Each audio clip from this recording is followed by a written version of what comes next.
ஹர நம பார்வதி பதயே ஹர மகாதேவா. தன்னாடுடைய சிவனே போற்றி, எந்நாட்டவர்க்கும் இறைவா போற்றி. கலை நிறை கணபதிக்கு சரணம் சரணம். திருச்செந்தூர் முருகனுக்கு அரோகரம்.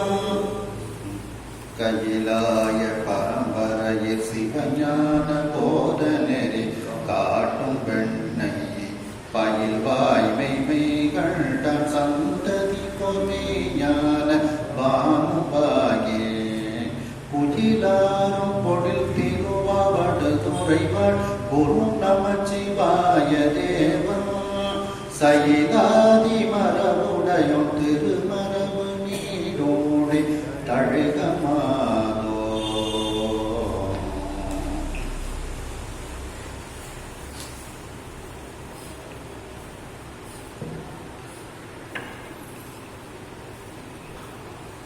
திருவாவடுதுறை ஆதீன ஸ்ரீல ஸ்ரீ குருமாசன ஞானம் அவர்கள் பொன்னார்த்த கொடிகளை வணங்கியும், தர்மபுர ஆதீனம் ஸ்ரீல ஸ்ரீ குருமாசன ஞானம் அவர்கள் பொன்னார்த்த கொடிகளை வணங்கியும், இந்த திருவிளையாடல் புராண சிந்தனையை நல்ல விதமாக நடத்தி கொண்டிருக்கக்கூடிய கனடாவில் இருக்கக்கூடிய திரு மோகன் தேவ்குமார் அவர்களுக்கு வணக்கத்தையும் நன்றியும் தெரிவித்துக் கொண்டு உங்கள் அனைவருக்கும் மாலை நேர வணக்கத்தை தெரிவித்துக் கொள்கின்றேன்.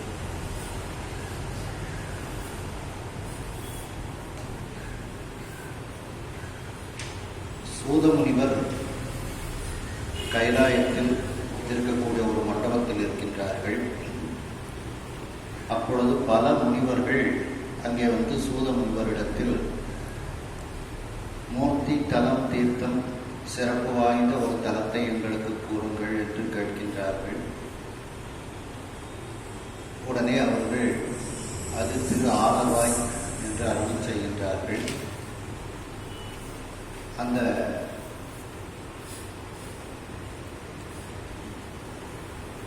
ஸ்காந்த புராணத்தில் சங்கர சங்கீதை என்பதை சுவாமி அம்பாளுக்கு உபதேசம் செய்கின்றார்கள்.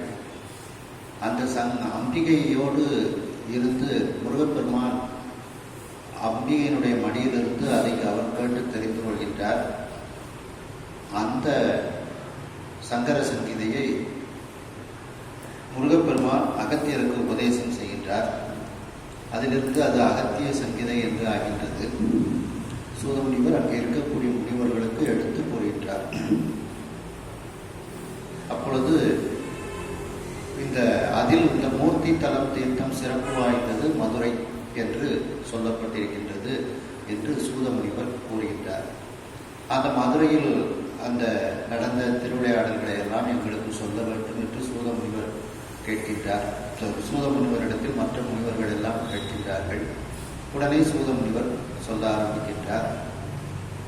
ஒரு சமயம் பிரம்மதேவன் காசியில் யாகம் செய்வதற்காக ஒரு 10 முனிவர்களை அழைத்து கொண்டு செல்கின்றார். அதில் அகத்தியர் ஒருவர். அந்த முனிவர்கள் எல்லோரும் காசியில் சென்று அந்த வேள்வியை செய்து முடித்தவுடன் அவர்களை மரியாதைகளெல்லாம் செய்துவிட்டு பிரம்மன் காசியிலிருந்து சென்று விடுகின்றார். இந்த 10 முனிவர்களும் காசியில் இருக்கின்றார்கள். அவர்கள் விஸ்வநாத பெருமானுடைய ஆலயத்திற்கு சென்று அங்கே இருந்து அமர்ந்திருக்கும் போது எல்லா முனிவர்களும் அகத்தியரிடத்தில் இந்த மூர்த்தி தலம் தீர்த்தம் சிறப்பு வாய்ந்த ஒரு தலம் எங்களுக்கு கூறுங்கள் என்று கேட்கின்றார். உடனே அகத்தியர் அது திரு ஆலவாய் என்று கூறி, எனக்கு முருகப்பெருமான் எப்படி சொன்னாரோ அதை அப்படியே உங்களுக்கு சொல்கின்றேன் அப்படின்ட்டு அங்கே இருக்கக்கூடியவர்களுக்கு எடுத்து சொல்கின்றார். இது சூதமுனிவர் கைலாயத்திலிருந்து சொல்றாருங்கிறது ஞாபகத்தில் வச்சுக்கணும். உடனே அந்த அகத்திய முனிவர் அந்த ஆலவாய் தலத்தினுடைய பெருமை, அங்கே இருக்கக்கூடிய பொற்றாமரை தீர்த்தத்தினுடைய பெருமை, அந்த சொக்கநாத பெருமானினுடைய பெருமைகளை எல்லாம் விரிவாக எடுத்துச் சொல்கின்றார். அவைகளெல்லாம் கேட்டு முடித்தவுடன் அங்கு இருக்கக்கூடியவர்கள் அந்த 64 திருவிளையாடல்களை பற்றி எங்களுக்கு சொல்லுங்கள் என்று கேட்கின்றார்கள். உடனே அகத்தியர் அன்போடு எடுத்துச் சொல்ல ஆரம்பிக்கின்றார். அதில் முதல் திருவிளையாடலில் நாம் வந்திருக்கின்றோம். அந்த முதல் திருவிளையாடலில் இந்திரன் பழிதீர்த்தப்படலாம். ஒரு சமயம் இந்திரனுடைய சபைக்கு அவருடைய குருநாதர் வியாழ பகவான் வருகின்றார். அவருக்கு தகுந்த மரியாதைகள் செய்யாமல், அவரை கவனிக்காமல் இந்திரன் அங்கு இருக்கக்கூடிய ஆடல் பாடல்களில் அவர் மூழ்கி இருக்கின்றார். குருநாதர் வேகமாக சென்று விடுகின்றார்.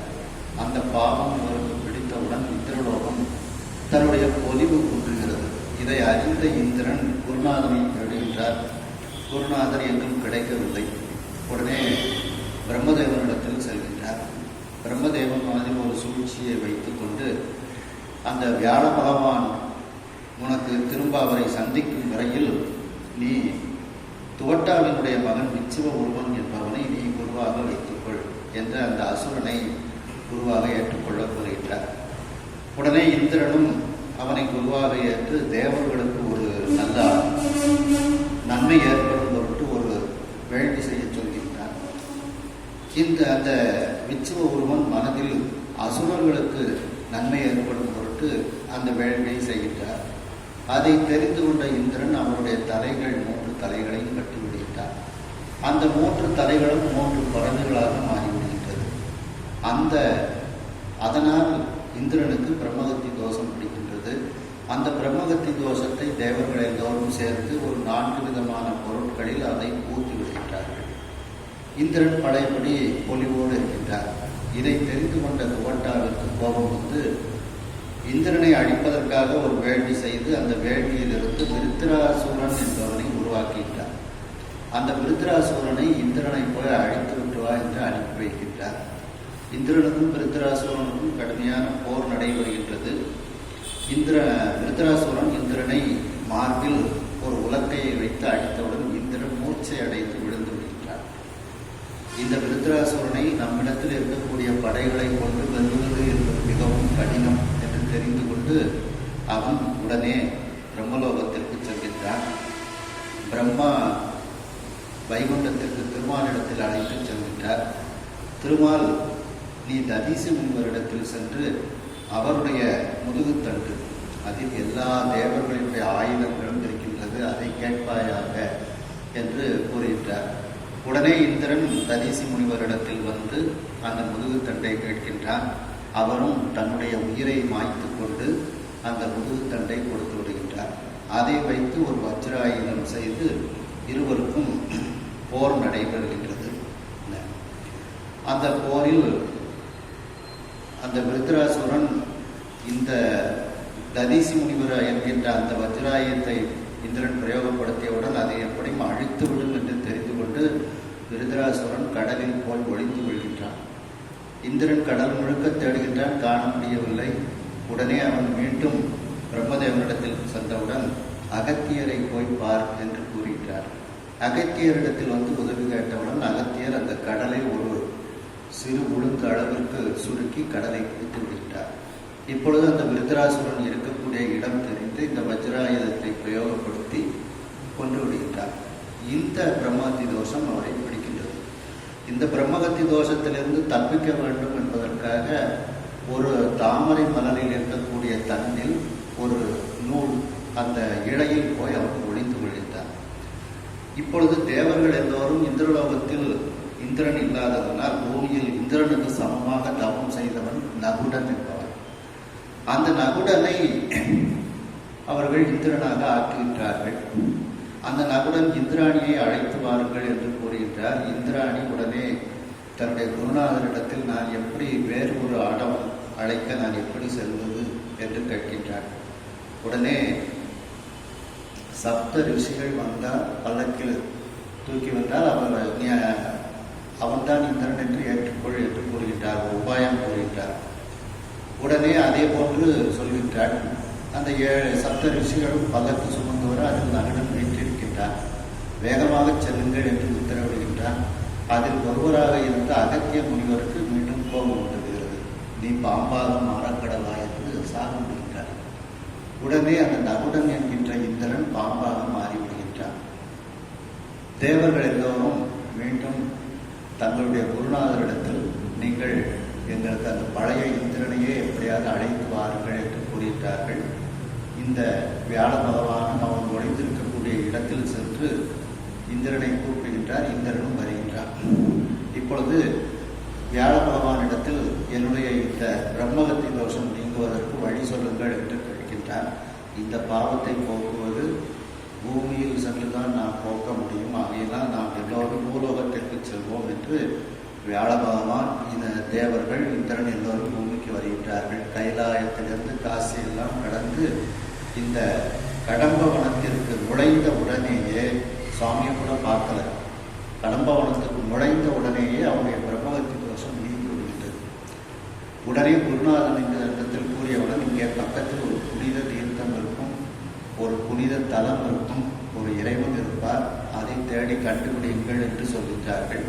உடனே எல்லோரும் தேடி கண்டுபிடிக்கின்றார்கள். அங்கே சொக்கநாத பெருமான் எல்லோருக்கும் முன்னே தோன்றி முளைத்தவனாக இருக்கின்றார். அந்த விஷயத்தை தேவர்கள் இந்திரனிடத்தில் கூறுகின்றார்கள். இந்திரனுக்கு மிகப்பெரிய ஒரு மகிழ்ச்சி ஏற்படுகின்றது. அந்த சிவலிங்கம் இருக்கின்றது என்று கேட்ட உடனேயே அவனுக்கு மிகப்பெரிய மகிழ்ச்சி ஏற்படுகின்றது என்ற வரைக்கும் நாம் சிந்தித்தோம். அதனுடைய தொடர்ச்சி 419வது பாட்டு. செவித்தொளையில் அமுது ஒழுக்கும் உளையரொடும்,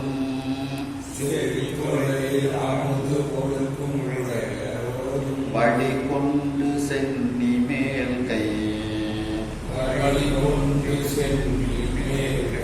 உவித்து உளமை மொழி கரணம் உணமூன்றும்,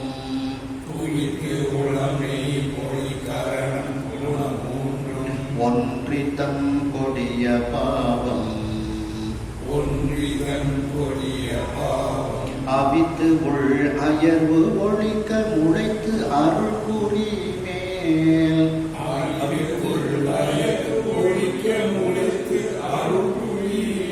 அன்பு ஈர்ப்ப அடைவான் காணும், கவித்து உள பூந்தடம் படிந்து கடம்பவனத்து,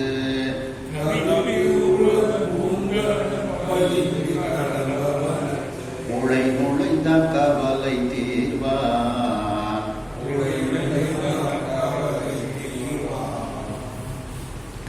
அந்த சிவலிங்கம் ஒன்று இருக்கின்றது என்று அந்த ஒற்றர்கள் சொன்ன உடனேயே இந்திரனுடைய காதில் செவித்தொலையில் அமுது ஒழுக்கும், அமுதம் அப்படியே சொரிந்தது போல் அவனுக்கு ஆனந்தம் ஏற்படுகின்றது. பாரதியார் சொல்றார் பார்த்தீங்களா, செந்தமிழ்நாடனும் போதுவிலே இன்பத்தேன் பாயுது காதினிலே, எங்கள் தந்தையர் நாடனும் போதினிலே ஒரு சக்தி பிறக்குது மூச்சினிலேங்கிறது மாதிரி அந்த காதுல அப்படியே அமுது அப்படியே அவருக்கு சொரிந்தது போல இருக்கின்றன. உளையர்னா பரிவாரங்கள் தன்னோடு அந்த மற்ற தேவர்களோடு வழி கொண்டு அவர்கள் வழியை காண்பிக்க அவருடைய வழியை பின்பற்றி கொண்டு சென்னி மேல் கை குவித்து, தலை மேல கையை குவித்து கொண்டே அந்த சொக்கநாத பெருமான வணங்கிக் கொண்டே செல்கின்றார். அதுவும் எப்படி செல்கின்றார்? உளம் மெய் மொழி கரணம் குணம் மூன்றும் ஒன்றி, அதாவது உள்ளம், உடல், மொழி, வார்த்தைகள், மனம், மொழி, மெய், அப்படி மனோவாக்கு காயம் அப்படின்னு சொல்றோம் பார்த்தீங்களா. இவைகளெல்லாம் ஒன்றி, கரணங்கள் ஒன்றி, மனம், புத்தி, சித்தம், அகங்காரம் என்கின்ற கரணங்கள் எல்லாம் ஒன்றி, குணம் மூன்றும் ஒன்றி, அப்படியே மூன்று குணங்களும் முக்குணங்களும் ஒன்றி தன் கொடிய பாவம் அவித்து, தன்னுடைய கொடிய அந்த பிரம்மகத்தி தோஷம் என்கின்ற பாவம் நீக்கி, அவித்துன்னா நீக்கி, உள் அயர்வு ஒழிக்க, உள்ளத்தில் இருக்கக்கூடிய துயரம், அந்த துயரத்தை ஒழிக்க, இந்த இடத்துல இது பிறவி நோயின்னு எடுத்துக்கலாம். அப்படி அந்த நோயை ஒழிப்பதற்காகவே அங்கு முளைத்து இருக்கிறாருன்னு அவர் நினைக்கிறார். இந்த தன்னுடைய அந்த துன்பத்தை நீக்குவதற்காகவே அந்த சொக்கநாத பெருமான் அங்கு முளைத்து இருக்கின்றார் அப்படின்னு நினைக்கிறார். முளைத்து அருள் குறி மேல் அங்கு முளைத்து இருக்கக்கூடிய அந்த அருள் குறியாகிய அந்த சிவலிங்கத்தின் மேல் அன்பு அன்பு அப்படியே அவரை ஈர்த்து கொண்டு போகின்றது. அந்த சொக்கநாத பெருமான் முன்பு அவன் செல்கின்றான், அடைவான். அப்போ அந்த சொக்கநாத பெருமானை அடைவதற்கு முன்பு அங்கு அந்த ஒரு தடாகம் இருக்கின்றது. அந்த தடாகத்தை அப்படியே மரங்கள் எல்லாம் சூழ்ந்து இருக்கின்றது. காணம் கவித்து, காணம்னா மரங்கள், கவித்துன்னா சூழ்ந்து, வானம் கவிஞ்சிட்டு இருப்பாங்க, அது மாதிரி கவித்துன்னா சூழ்ந்து. அப்படி அந்த மரங்கள் அடர்த்தியாக இருக்கக்கூடிய அந்த இடத்தில் இருக்கக்கூடிய அந்த பூந்தடமாகிய பூக்கள் இருக்கக்கூடிய அந்த தடமாகிய ஒற்றாமலை தீர்த்தம், அந்த தீர்த்தத்தில் வடிந்து குளித்து கடம்பவனம் துளை உழைத்தான். அந்த கடம்பவனத்திற்கு உள்ளே உழைத்தான். அவனுடைய கவலைகள் எல்லாம் தீர ஆரம்பிக்கின்றது. 18. அப்போ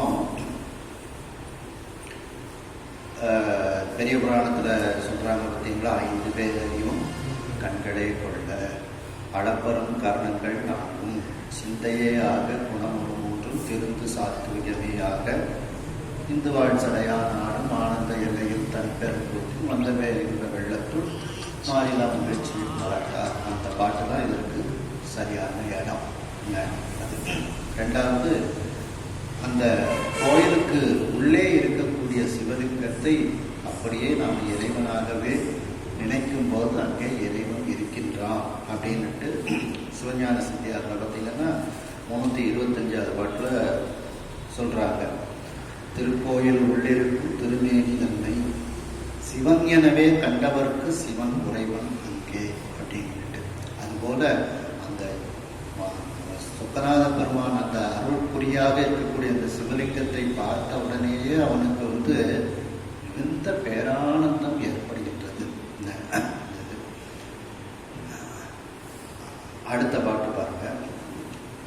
அருவாகி உருவாகி அரு உருவம், அருவாகி உருவாகி அரு உருவம், கடந்து உண்மை அறிவு ஆனந்த, கடந்து உண்மை அறிவு ஆனந்த, உருவாகி அளவிறந்த உயிராகி, உருவாகி அளவிறந்த உயிராகி, அவ்வுயிர்க்கு ஓர் உணர்வாய் போவின், அவ்வுயிர்க்கு ஓர் உணர்வாய் போவின், மறுவாகி சராச்சரங்கள் அகிலம் தம், மறுவாகி சராசரங்கள் அகிலம் தன், இடை உதித்து மடக்கனில் ஒன்ற, இடை உதித்து மடங்குகின்ற, மறுவாகி சராச்சரங்கள் அகிலம், மறுவாகி சராசரங்கள் அகிலம்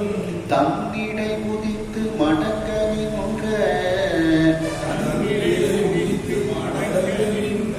கருவாகி முளைத்த சிவக்கொழுந்தை, கருவாகி முளைத்த சிவக்கொழுந்தை, ஆயிரம் கண்ணும் கழிப்ப கண்டான். ஆயிரம் கண்ணும் கழிப்ப கண்டான். அந்த சிவபெருமான் எப்படி இருக்கின்றாராம்? அருவமாக, உருவம் இல்லாதவராக, உருவமாக, அருவுருவமாக இருக்கக்கூடிய இறைவன் இதையெல்லாம் கடந்தும் இருக்கின்றார். தடத்த லக்கணத்தில் அவர் அருவாக, உருவாக, அருவுருவமாக இருக்கின்றார். சொரூப லக்கணத்தில் இதையெல்லாம் கடந்து இருக்கின்றார். அப்போ அருவம் அப்படிங்கிறதுல நமக்கு அந்த நாதம் நின்று அப்படிங்கிறது அருவமாகவும், சாதாக்கியம்ங்கிறதுல அருவுருவமாகவும், ஈஸ்வரம் சுத்த வித்தையில மகேஸ்வர மூர்த்தங்கள் இப்படி வருகின்றது. அப்படி இதையெல்லாம் தாண்டி அந்த 36 தத்துவத்தையும் கடந்த அந்த சொரூப நிலை, அதையும் கடந்து அப்படிங்கிறது. அந்த கடந்துங்கிறதுக்கு சொரூப இலக்கணம் இப்படியும் இருக்கின்றார். இதை கடந்து சொரூப இலக்கணமாகவும் இருக்கின்றார். மேலும் அந்த சொரூப இலக்கணத்தில் அவர் எப்படி இருக்கின்றார்?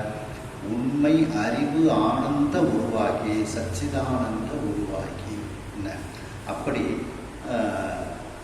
சச்சிதானந்த உருவாகி அளவிறந்த உயிராகி நடமான கோயில்களாக அவர் இருக்கின்றார். எல்லா உயிர்களாக அந்த உயிர்களுக்குள் அவர் உணர்வாக இருக்கின்றார். உயிருக்கு ஓர் உணர்வாய் இறைவன் இருக்கின்றார். பூவின் மறுவாகி இந்த பூவுக்குள் அவர் வாசனையாக அவர் இருக்கின்றார். பூவையும் அந்த வாசனையையும் பிரிக்க முடியாது.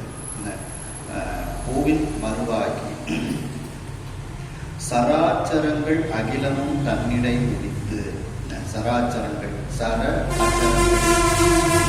அப்பா அசையும் அசையா இவைகள் எல்லாமும் இந்த உலகமும் அவரிடத்திலிருந்து தோன்றி மடங்க மடங்கன்னா ஒடுங்க நின்ற ஒடுங்கினதுக்கு அப்புறம் திரும்ப அதை உற்பத்தி பண்ணக்கூடிய கருவாகவும் அவர் இருக்கின்றார். அதாவது அவரிடத்தில் அது ஒடுங்கி மீண்டும் அவர் கருவாகி அதை வெளிக்கொண்டு வருகிறார். அப்படி கருவாகி உழைத்த சிவக்கொழுந்தை, அந்த சிவக்கொழுந்தாக இருக்கக்கூடிய அந்த இறைவனை 1000 கண்ணும் கழிப்ப கண்டார். தன்னுடைய 1000 கண்கள் மகிழ்ச்சி அடையுமாறு கண்ணிற்கு விருந்தாக அந்த இறைவனை சொக்கநாத பெருமானை அந்த இந்திரனானவன் காண்கின்றான். அப்போ சிவக்கொழுந்தாக இறைவன் அந்த சொக்கநாத பெருமான் இருக்கின்றார். கோவாய் முருகி அதில் பார்த்தீங்களா, அடுகிற கூற்றம் குமைப்பதனும் பூவார் அடிச்சுபடி மேல் பொறுப்புவை போகவிடில் மூவா முழுப்பழி மூலம் கண்டாய் முழங்கும் தடக்கை தேவா திருச்சத்தி முற்றத்து உரையும் சிவக்கொழுந்தே அப்படின்ட்டு. அப்படி அந்த சிவக்கொழுந்தாக அந்த இறைவன் இருக்கின்றார். அப்போ இந்திரனுக்கு 1000 கண்கள், உடம்பெல்லாம் அவனுக்கு கண்கள். அந்த 1000 கண்ணும் கண்ணால பார்க்க முடியல, அதற்கும் அந்த கண்ணுக்குள்ள அடக்கல. அப்படி அந்த 1000 கண்ணும் மகிழ்ச்சி அடையுமாறு அவன் காண்கின்றான். கந்தர் அலங்காரத்தில் சொல்றார்கள் பார்த்தீங்களா, 4000 கண் படைத்திறனே அந்த நான்குவனே மாலவன் மருகனை மன்றாடி மைந்தனை வானவர்க்கும் மேலான தேவனை மெய்ஞான தெய்வத்தை மேதினியில் சேலார் வயல்முறையில் சூழ் செங்கோடனை சென்று கண்டுகொட 4000 கண் படைத்தவனே அந்த நான்குவனேன்னு சொன்னது மாதிரி அந்த 1000 கண்ணை மகிழ்ச்சி அடையுமாறு அந்த சொக்கநாத பெருமானை இந்திரன் கண்டு பேரானந்தத்தில் அவன் மூழ்கிவிட்டான். கண்டு விழுந்து எழுந்து விழி குளிப்ப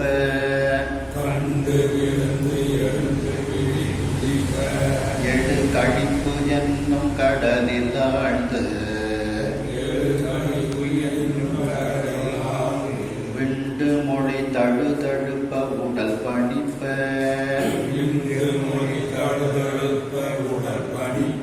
அன்பு குருவாய் விண்ணோர் வேந்தன் அண்டர் பிரானரு சதைத்து வேண்டும்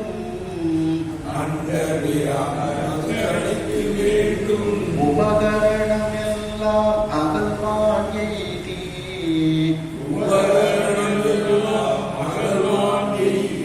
ஒன்று வர சிலரை விடுத்து அவர் ஏக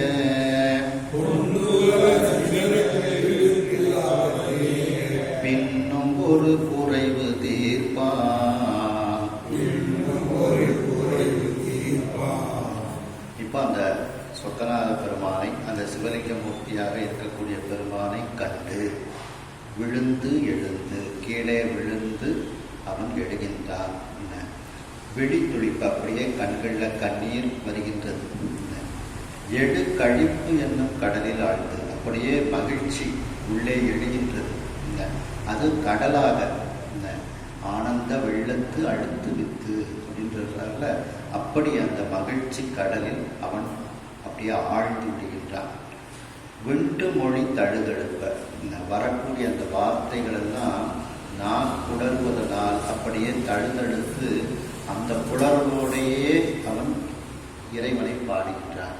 விண்டு மொழி தழுதழுப்ப உடல் பணிப்ப, உடல்ல வியர்வை வந்ததனால் அதில் ஒரு நீர்த்தன்மை ஏற்படுகின்றது.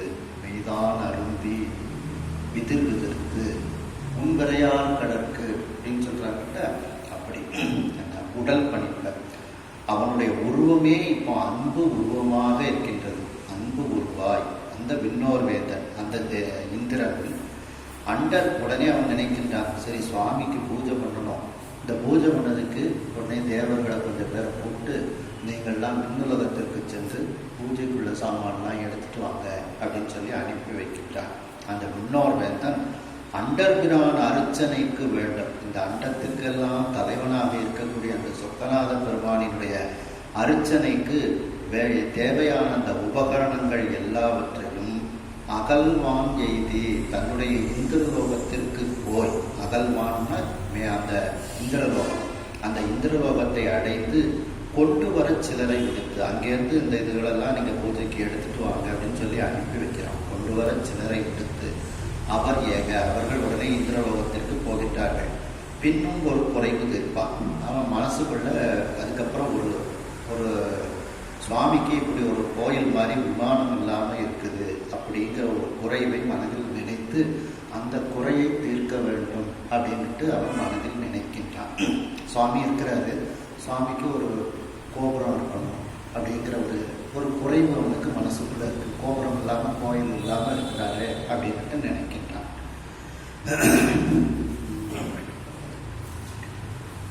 தம் குடிமை தச்சனை ஓர் விமானம் அமைத்திட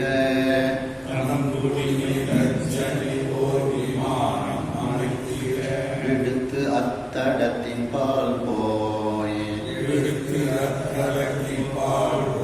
அங்கணனை கடிது அரிச்சித்திட நறிய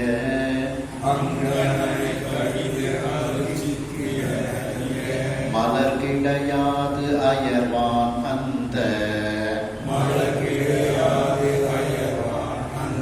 சங்கு எரி தன் திரை தடத்தில் அரணருடால்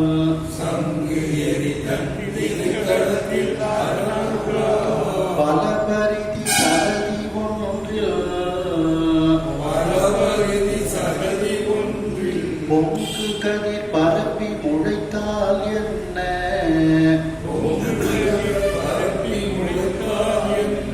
பொற்கமலம் பூப்ப கண்டா. அதுல பூப்பத்துன்னு இருக்கு, அந்த இத்த இக்காக்கிங்க பூப்ப கண்டா, இத்த இக்காக்கிங்க. தம் குடிமை தச்சனை, தங்கள் குடும்பத்திற்கு இருக்கக்கூடிய அந்த தச்சன், அந்த மயனை அழைத்து இந்த சொக்கநாத பெருமானுக்கு ஒரு விமானம் செய்ய வேண்டும் அப்படின்ட்டு அவனை பணிக்கின்றார். அமைத்திட விடுத்து அத்தடத்தின் பால்போய் அந்த ஒற்றாமுறை தடத்திற்கு பக்கத்தில் சென்று அங்கணனை கடிது அரிச்சித்திட. அங்கணன்னா அழகிய கண்களை உடையவன். கண்ணன் அழகிய கண்ணை உடையவன். அந்த அழகிய கருணை மிகுந்த கண்களை உடைய சொக்கநாத பெருமானை நன்றாக அர்ச்சனை செய்வதற்கு மலர்கள் ஏதாவது இருக்கான்னு பார்க்குறான். மலர்கள் ஒன்றையும் காணவில்லை. நிறைய மலர் கிடையாது. வாசனை மலர்கள் எல்லாம் ஒன்றும் கிடைக்காமல் ஒரு சோர்வு வருகின்றது. இப்படி ஒரு மலரும் இங்கே இல்லாமல் இருக்க, சுவாமி எப்படி பூஜை பண்ணுறது என்று அயர்வான். அந்த நேரத்தில் இவனுடைய உள்ளத்தில் இருக்கக்கூடிய அந்த துன்பத்தை கண்டு உடனே சுவாமி அந்த தீர்த்தத்தில் ஒரு தங்கத்தால் ஒரு தாமரை பூவை கொண்டு வர்றார் சுவாமி. இந்திரனுக்கு பூஜைக்காக வேண்டி அந்த தடாகத்தில் ஒரு பொற்றாமரை அங்கே கொண்டு கொடுக்கிறார் சுவாமி.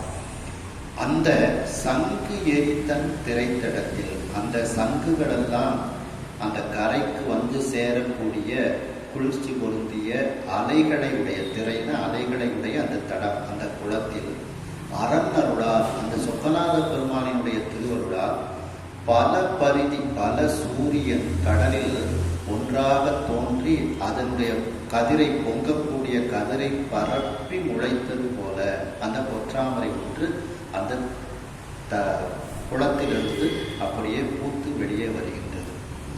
அதாவது பல சூரியனுடைய கதிர்கள் ஒன்று சேர்ந்து ஒளிவிடுவது போல அந்த பொற்றாமரையானது மிகவும் ஒரு சூரிய ஒளி போல அது பளபளப்பாக இருக்கின்றது. அப்படிப்பட்ட அந்த பொற்றாமரை அந்த திருக்குளத்தில் பூத்து வருவதை கண்ணால் காண்கின்றான் இந்திரன்.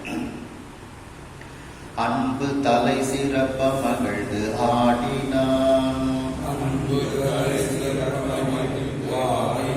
காரணத்தால் அதற்கு நாமம் என்பது பொற்றாமரை என்று ஏழு உலகும்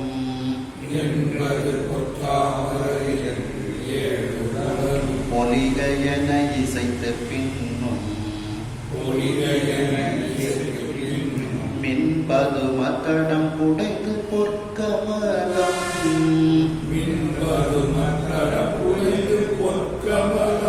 கொய்து எடுத்து மீண்டு நீங்கா தம்பினி நோய் தனிய முளைத்து எழுந்து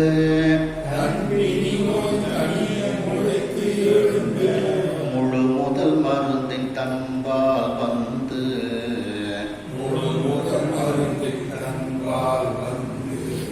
இப்போ அன்பு தலை சிறந்து அவனிடத்தில் ஏற்படுகின்றது.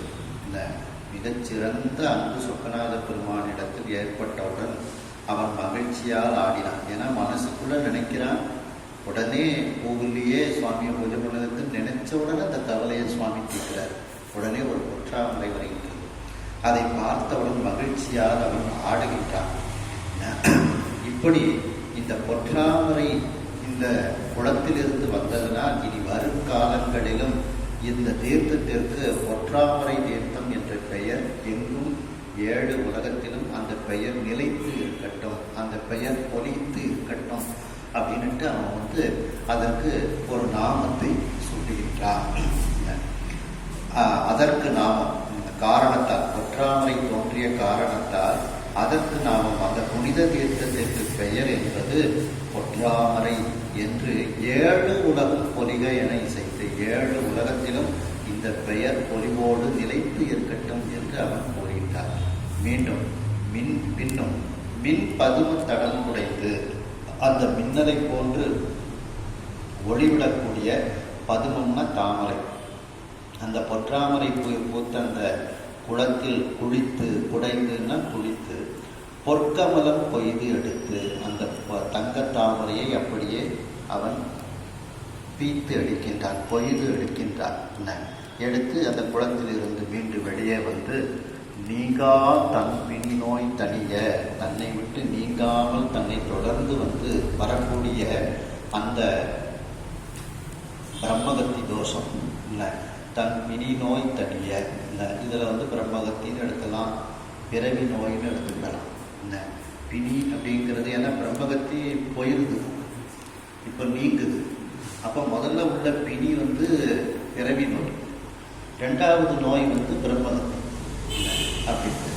அப்படி தன்னுடைய பிறவி நோயும் அந்த பிரம்மகத்தி தோஷமும் தனிய அதெல்லாம் நீங்குவதற்கு முளைத்து எழுந்த முதல் மருந்து என்ன, இந்த இடத்தில் முளைத்து எழுந்து இருக்கக்கூடிய அந்த மூல மருந்தாக முதல் மருந்தாக இருக்கக்கூடிய அந்த சொக்கநாத பெருமான அருகில் அவனை சொக்கநாத பெருமானை அந்த இந்திரன் வணங்குகின்றான். அப்போ இந்த பொற்றாமரை பார்த்தீங்கன்னா திருநாவுக்கர சுவாமிகள் இந்த ஏவி இடர்கடல் இடைப்பட்டு பதிகத்தில் சொல்லும்போது, திருத்தாண்டத்தில் சொல்லும்போது எல்லா நதிகளையும் சொல்லிட்டு பெரிய பெரிய நதிகளெல்லாம் சொல்லிட்டு கூடல பொற்றாமரையும் சேர்த்து சொல்லுவாங்க. ஏவி இடர்கடல் இடைப்பட்டு இழைக்கின்றேனே இப்பிறவி அறுத்துவான் ஏறவாங்கியாகிய ஓவி அமருலகு அனைத்தும் உருகி போக குறியில் அறுபத்து ஆண்டு கொண்டார் மூலம் தாரிமுதல் காவிரி நல் யமுனை கங்கை சரஸ்வதி, அதுக்கப்புறம் பொற்றாமரை, எவ்வளோ பெரிய நதிகள். அப்படிப்பட்ட பெரிய நதிகளுக்கு சமமானது இந்த பொற்றாமரை தீர்த்தம். என்ன அடுக்கி இருக்கிறது போல வரிசையாக பெரிய நதிகளாக தானே சொல்லி அதுக்கப்புறம் பொற்றாமரை உடையில வச்சிருக்காங்க. கோவியோட குமரி வருது, அதுக்கப்புறம் கடலையும் வைக்கிறார் குமரி தீர்த்தம். என்ன கோவியோட குமரி ஒரு தீர்த்தம் சூழ்ந்த குழந்தை கீழ் கோட்டத்தையும் கூத்தனாரே அப்படின்ட்டு அப்படி மிகப்பெரிய நதி கடலுக்கு சமமானது இந்த பொற்றாமரை தீர்த்தம். இதெல்லாம் முதல்ல தோன்றிய தீர்த்தம் சுவாமி. ஆகையினால் அந்த பொற்றாமரை தீர்த்தம் மிகவும் விசேடம். அந்த சுவாமி வந்து மருந்தாக அவர் இருக்கின்றார். நம்ம திருநெல்வேலியில் சொல்றாங்க பார்த்தீங்களா, மருந்தவை மந்திரம். திருநெல்வேலி உரை செல்வர் தான் மருந்து, அவர் தான் மந்திரம் அப்படிங்கிறாங்க. இந்த அடுத்தால மருந்தாய் பிணிதீர்க்கும் ஆறு கண்டேன் வாய்மூர் அடிகளை நான் கண்டவாறேன்னு தத்தாண்டகத்தில் சொல்றாங்க. மருந்து வேண்டில் இவை மந்திரங்கள் இவை, புரிந்து கேட்கப்படும் புண்ணியங்கள் இவை அப்படின்ட்டு. அப்படிப்பட்ட மருந்தாக, நம்முடைய பிறவி நோயை தீர்க்கக்கூடிய மருந்தாக, இன்னும் என்ன தோஷங்கள், பிரம்மகத்தி தோஷம், என்னென்ன தோஷம்லாம் இருக்கோ அதையெல்லாம் தீர்க்கக்கூடிய மருந்தாக இந்த இறைவன் இருக்கின்றான், சொக்கநாத பெருமான் இருக்கின்றார். இப்போ அந்த பொற்றாமரைக்கும் இந்த பெயர் பொலியட்டும், எல்லா இடத்திலும் இந்த பெயர் நிலைத்து இருக்கட்டும்னு அந்த பெயர் சூட்டியிருந்தாங்க. மொய்த்த புனக்காடு எரிந்து நிலம் திருத்தி,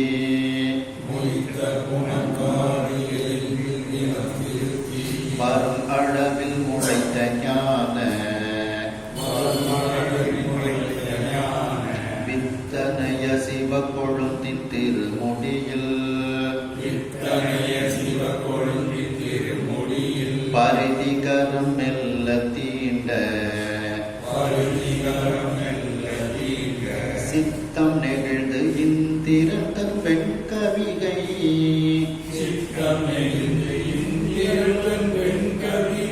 திங்கள் நிழல் செய்வான் உள்ளம்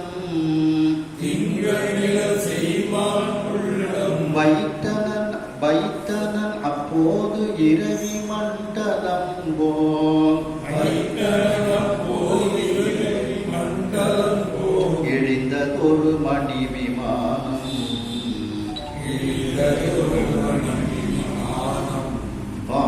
அந்த சுவாமியை சுத்தி அந்த கடம்பவனம், அந்த காடுகள்லாம் இருக்கின்றது.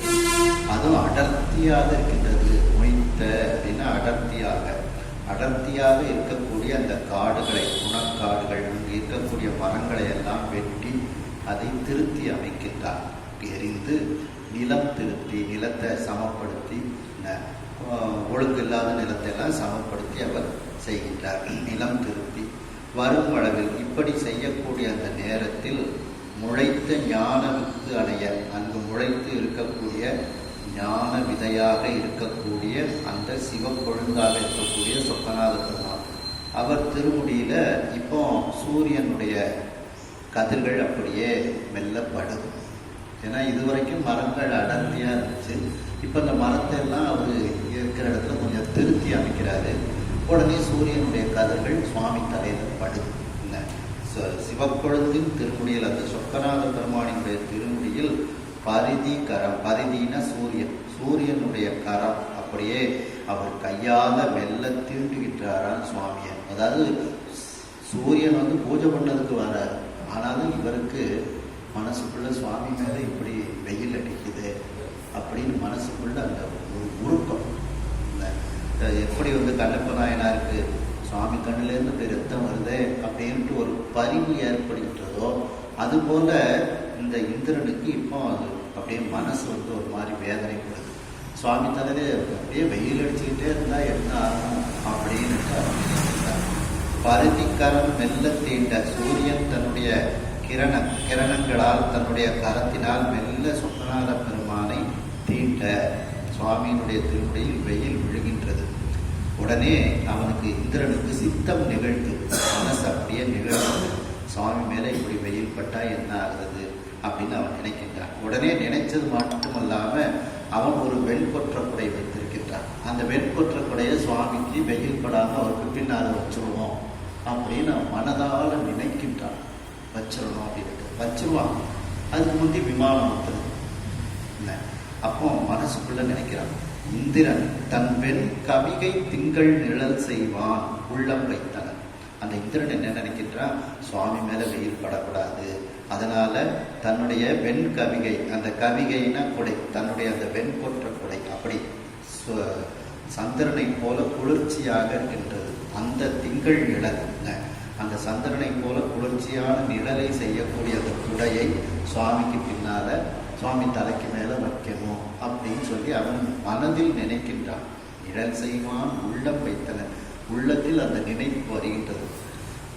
அப்போது அந்த நேரத்தில் உடனே இரவி மண்டலம் போல் இழிந்தது ஒரு மணி விமானம். சூரிய மண்டலம் போல அங்கே மேலிருந்து ஒரு அழகிய மணிகள் பதிக்கப்பட்ட அந்த விமானங்கள் அப்படியே அங்கே கீழே வருகின்றது. ஏற்கனவே செய்ய ஆர்டர் கொடுத்தாச்சுல்ல, அந்த ஆர்டர் பண்ண விமானம் வந்து இப்போ வந்தாச்சு.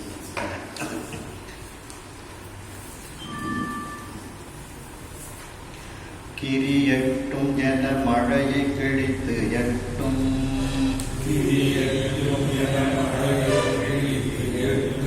உழைக்கை மதிக்கீற்று போட்டு,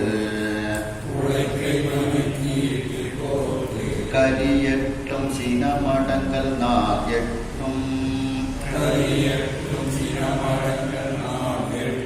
எட்டெட்டு கணமும் தாங்க, பிரியெட்டு திசை பரப்ப மயம் நிறுமித்து,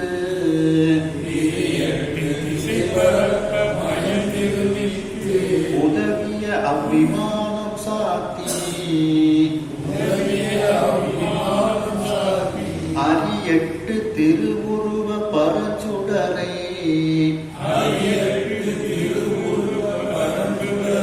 அரசிப்பான் ஆயினானே.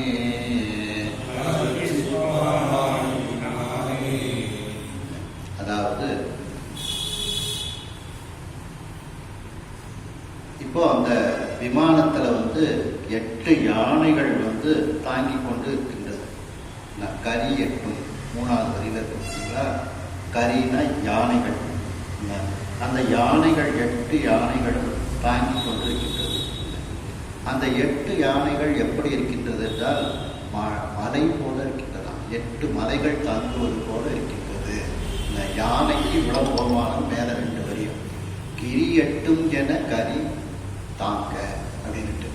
அப்போ 8 யானைகள் வந்து அந்த விமானத்தில் வைக்கப்பட்டிருக்கிறது. அந்த 8 யானைகளும் 8 மலைகளை போல இருக்கின்றது. கிரினா மலை, 8 என. அந்த யானைகள் எப்படி இருக்கின்றது? மலை போல இருக்கின்றது. மேலும் அந்த யானைகள் எப்படி இருக்கின்றது என்றால், அவைகளுடைய தும்பிக்கைகள் இருக்கு பார்த்தீங்களா, அது வந்து மேகத்தை கிழித்து செல்கின்றதாம். மழைனா மேகம். அந்த மேகத்தை கிழித்து 8 புழைக்கை, 8 புழைக்கை, அந்த அதையும் தாண்டி செல்லக்கூடிய தொட்டு கொண்டிருக்கக்கூடிய தும்பிக்கை. புழையின துளை, துளையை உடைய கை தும்பிக்கை. அதனுடைய தும்பிக்கைகள் வந்து மேகத்தை தாண்டி செல்கின்றது. மேலும் அதனுடைய தந்தங்கள், 2 தந்தங்கள் எப்படி இருக்கின்றது என்றால், சந்திரனுடைய கீற்று இருக்கு பார்த்தீங்களா, அதுபோல வளைந்து இருக்கின்றதா. மதி கீற்று கோட்டு. மதி கீற்றுன்னா சந்திரனுடைய கீற்று.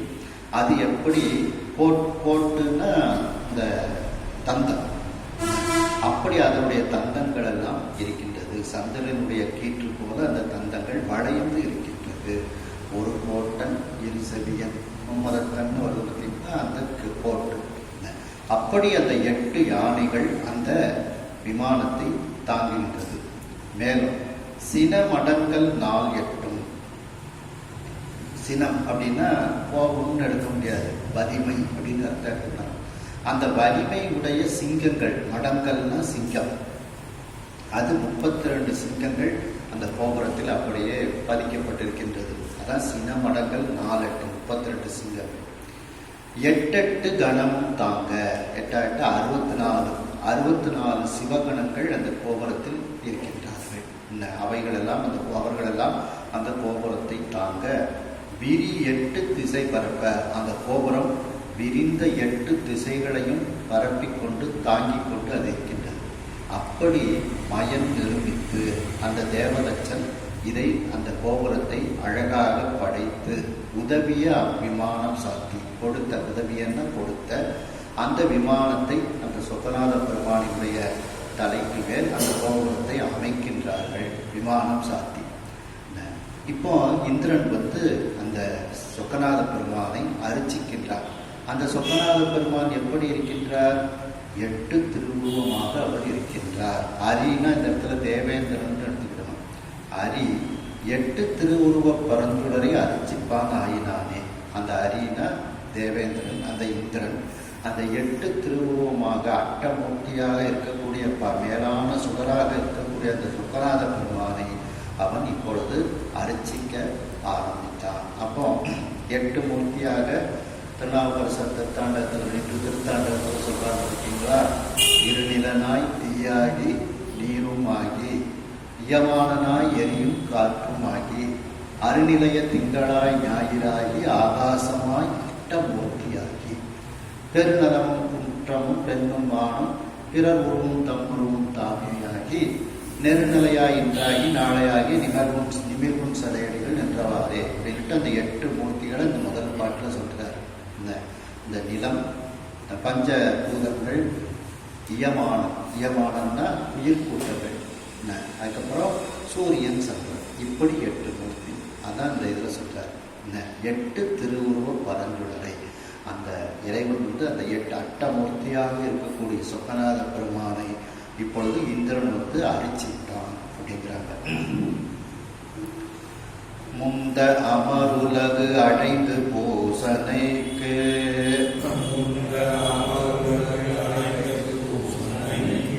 வேண்டுவன முழுதும் தேர்வார் வந்து தரு 5 ஈன்ற பொன் ஆடை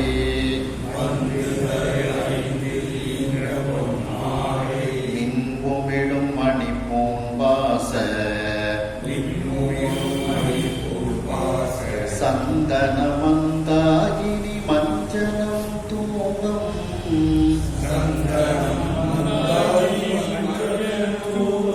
திருப்பள்ளி தாமம் தீபம்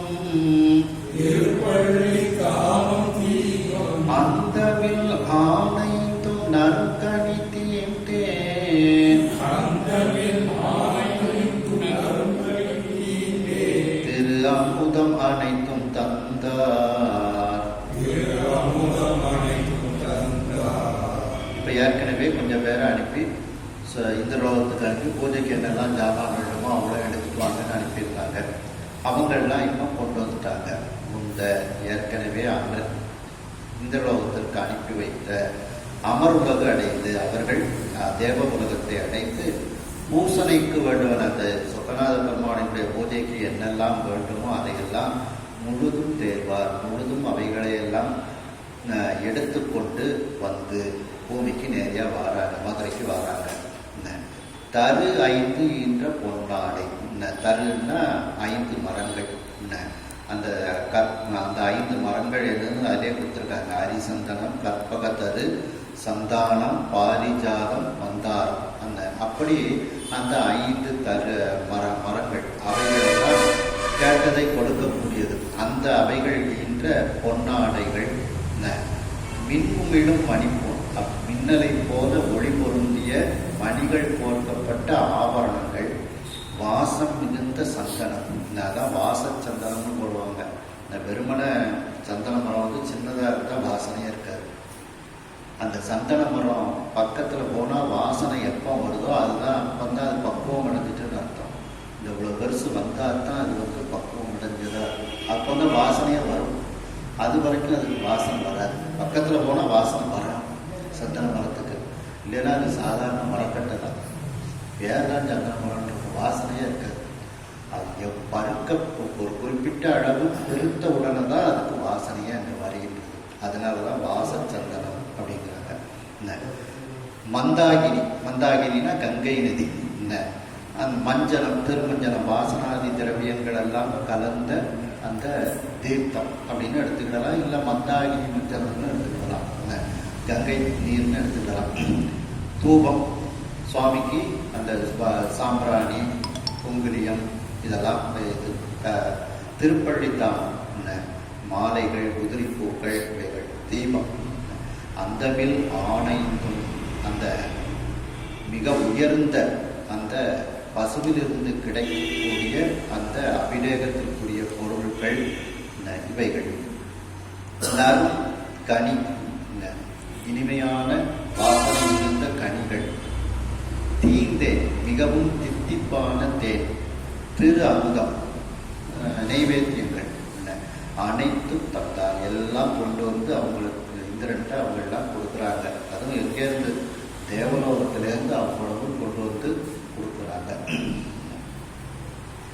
தெய்வ தாமரை முளைத்த தடம் படிந்து தெய்வ தாமரை முளைத்த தடம் படிந்து பாவம் தொலைக்கும் திருநீர் ஆடி பாவம் தொலைக்கும் திருநீர் ஆடி சைவத்தாழ் வடம் தாங்கி அன்புருவாய் சைவத்தால் வளர்ந்தாங்கி அன்புருவாய் அருள் உருவம் தானாய் தோன்றும் அருள் உருவம் தானாய் தோன்றும் பை வைத்து ஆடு அறவார்த்த பசுபதியை கை வைத்து ஆடி அறவார்த்த பசுபதியை அவன் உரைத்த பணுவல்லாற்றின் அவன் உரைத்த பணுவலாற்றின் மெய் வைத்த ஆதரம் பெருக அர்ச்சனை செய்து மெய் வைத்த ஆதரம் பெருக அர்ச்சனை செய்து ஆனந்த வெள்ளத்து ஆண்டான். ஆனந்த வெள்ளத்து ஆண்டான். அந்த தெய்வ தாமரை முளைத்த அந்த பொற்றாமரை தெய்வீக தன்மை உடைய அந்த பொற்றாமரை முளைத்த அந்த திருக்குளத்தில் அவன் அந்த புனித தீர்த்தத்தில் நீராடி தடம் படித்து பாவம் தொலைக்கும் திருநீராடி நம்முடைய அந்த பாவங்கள் பிறவி நோய் இவைகளையெல்லாம் நீக்கக்கூடியது. பாவம்னா பிறப்பு. அந்த பிறவி நோயையெல்லாம் நீக்கக்கூடிய அந்த திருநீரை பூசி திருநீரில் குளித்து அப்படின்னா அனுஷ்டானம் பண்ணுறது குறிப்பிட்ட இடங்களில் நம்ம வந்து திருநீர் பூசுகிறோம். இன்னும் பார்த்திங்கன்னா உடம்பெல்லாமே திருநீர் பூசலாம். இந்த சுவாமி உடம்பெல்லாம் பூசியிருக்கிறார். மெய்யெல்லாம் வெந்நீர் சந்தித்தல் அது மாதிரி உடம்பெல்லாம் அந்த திருநீரிலேயே குளித்து அப்போ திருநீர் அனுஷ்டானங்களெல்லாம் பண்ணி சைவத்தாழ் வடம் தாங்கி சைவத்திற்கே உரிய உருத்ராட்ச மாலை அந்த உருத்ராட்ச மாலையை அணிந்து கொண்டு சைவத்தாழ் வடம்னா உருத்ராட்ச மாலை அது சைவத்திற்கே உரிய ஒரு தனித்துவம் வாய்ந்த ஒரு ஆபரணம். அதை அணிந்து கொண்டு அவன் பூஜை பண்ணும்போது அன்பு உருவாக அவன் மாறிட்டான். சொக்கநாத பெருமானிடத்தில் மிகவும் அன்பு மிகுந்த உருவமாக அவன் தன்னை மாற்றிக் கொள்கின்றான். இப்போ சுவாமி வந்து அவனுக்கு எப்படி தோன்றுறாரு? இதுவரைக்கும் இந்திரன் தேவேந்திரன். இப்போ சுவாமி எப்படி சொக்கநாத பெருமான் எப்படி இருக்கின்றார் என்றால் அருள் உருவம் தானாய் தோன்றும். அந்த அருளுக்கு ஒரு உருவம் சொல்றால் அது அந்த சொக்கநாத பெருமான் தான். அப்படி தோன்றக்கூடிய அந்த இறைவன் பாம்பை வைத்திருக்கின்றான். அந்த பாம்பு பை வைத்து ஆடு அறவார்த்த பசுபதியை அது விஷம் வைத்திருக்கக்கூடிய ஒரு பையை வைத்திருக்கின்றது. அப்படி அந்த பை வைத்து ஆடக்கூடிய பாம்பு அந்த பாம்பை ஆபரணமாக அணிந்த பசுபதியை அப்படின்ட்டு இதுக்கு சில ஒரு இதில் அர்த்தம் அணிக்கிறாங்க. இன்னும் வந்து என்னன்னா அந்த பை அப்படிங்கிறதுக்கு பை வைத்து அதை தனியாக எடுத்துருந்தாங்க. ஆடரவு அர்த்தங்கிறத தனியாக எடுத்துருந்தாங்க. அப்போ பை வைத்து அப்படின்னா சுவாமி திருநீற்று பை வைத்திருக்கிறார். பொக்கணமும் திருநீற்று பொக்கணமும் அப்படின்னு சொல்கிறாங்கல்ல. அப்படின்னு இப்படியும் ஒரு அர்த்தம் வந்து கொடுக்கப்பட்டிருக்கு. விஷப்பையின்ட்டு இதுக்கு அர்த்தம் எழுதியிருக்கிறாங்க. ஏன்னா பை வைத்து ஆடு அப்படின்னு வர்றதுனால அப்படி இருக்கு. இதுக்கு ஒரு கமா போட்டாங்கன்னா இப்படி அர்த்தம் எடுத்துக்கலாம். சுவாமி திருநீற்று பை வைத்திருக்கிறார். அப்படி பை வைத்து ஆடு அரவு ஆர்த்த பசுபதியை ஆடக்கூடிய பாம்பை அணிந்திருக்கக்கூடிய பசுபதியை. ஏன்னா அந்த பாம்பு உயிரோட இருக்கு. செத்த பாம்பெல்லாம் எங்கள் சாமி கழுத்தில் போடல. உயிரோட விஷம் கொடுமையான விஷம் உடைய பாம்பை எடுத்து இந்த சுவாமி ஆபரணமாக போட்டிருக்காரு. அதுதானே விசேடம். அதனால தான் நிறைய இடத்துல வெறுமனை அரவு போடாமல் ஆடரவு போடுறது தான். பாம்பு உயிர் இருக்குன்னு அர்த்தம். அதான் ஆடரவு அப்படின்னு. அப்படி அந்த ஆடு அரவு ஆர்த்த பசுபதி அந்த பாம்பை ஆபரணமாக அணிந்திருக்கக்கூடிய இந்த உயிர் கூட்டங்களுக்கெல்லாம் தலைவனாக இருக்கக்கூடிய அந்த இறைவன் பசுபதி, பசுக்களினுடைய தலைவனாக இருக்கக்கூடிய அந்த இறைவனை அவன் உரைத்த பணுவல் ஆற்றின் அந்த சிவபெருமான். அவன்னா இந்த இடத்துல சிவபெருமான். சிவபெருமான் தன்னை பூசிப்பதற்காக எப்படி என்கின்ற முறைகளையெல்லாம் வகுத்து கொடுத்த அந்த வேதங்கள் சிவாகமங்கள் அந்த பணுவல் அது வந்து சிவபெருமானை நமக்கு கொடுக்கின்றான். அதான் அவன் உரைத்த பணுவல்னா அவன் தன்னை பூசிப்பதற்காக நமக்கு சொல்லிக் கொடுத்த அந்த ஆகம முறைப்படி, அந்த பணுவல் ஆற்றி, அந்த ஆகமத்தில் சொன்ன வழிமுறைப்படி, ஆறுன வழிமுறை, அந்த ஆற்றி அந்த சிவாகம முறைப்படி மெய் வைத்த சிவாகம முறைப்படி பூஜை செய்கின்றான், அர்ச்சனை செய்கின்றான். அதுவும் எப்படி அர்ச்சனை செய்கின்றான்? மெய் வைத்த ஆதரம் பெறுக. அதாவது ஆதரம்னா அன்பு, உண்மையான அன்பு. அது அப்படியே அவனுக்கு பெருக்கெடுத்து ஓடுகின்றது. அந்த அன்பு, அன்பிற்கும் உண்டோ அடைக்கும் தாழ் அப்படின்னு சொன்னது மாதிரி அப்படி அந்த அன்பு அவனுக்கு பெருகின்றது. உண்மையான அன்பு, இந்த போலி அன்பு கிடையாது அது. அப்படி அந்த அன்பு பெருக அர்ச்சனை செய்து, ஏன்னா உருவத்தையே முதல்ல அன்பு உருவமாக மாற்றிடலாம். எப்படி நம்ம பூஜை பண்ணதுக்கு முன்னாடி எந்த சுவாமியை நம்ம பூஜை பண்ணுறோமோ அந்த சுவாமியவே நம்ம உள்ள கொண்டு வந்துருக்கோம். அப்படி ஆன்மார்த்த பூஜை பண்ணி அதுக்கப்புறம் நம்ம பதார்த்தமாக பூஜை பண்ணுறோம். அதுபோல இப்போ அவன் அன்பால பூஜை பண்ணுறான். அதனால முதலே தன்னுடைய உருவத்தை அன்பு உருவாக மாற்றினதுனால அந்த பூஜையில அவனுக்கு உண்மையான அந்த அன்பு அப்படியே பெருகுகிறது. அந்த அன்பினால் அவன் அர்ச்சனை செய்கின்றான் சொக்கநாத பெருமானை. அதனால் அவன் ஆனந்த வெள்ளத்து ஆழ்ந்தான். ஆனந்த வெள்ளத்தில் அவன் மூழ்கி விடுகின்றான் அந்த இந்திரன். அன்பும் சிவமும் இரண்டு என்பர் அறிகிறார். அன்பே சிவமாவது ஆறும் அறிகிறார்.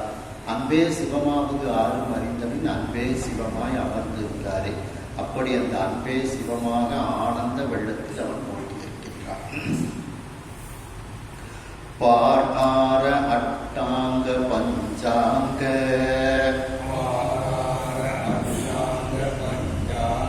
விதிமுறையால் பணிந்து உள்வாய்மை நேராக சூழ்ந்து உடலம் கம்பித்து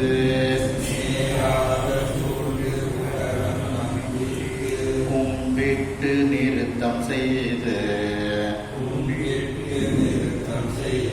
தாராரும் கொடை மிதப்ப ஆனந்த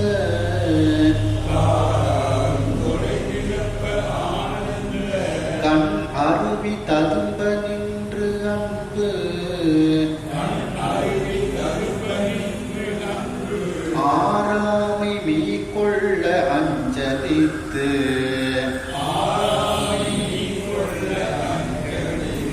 துதிக்கின்றான் அமர கோமா.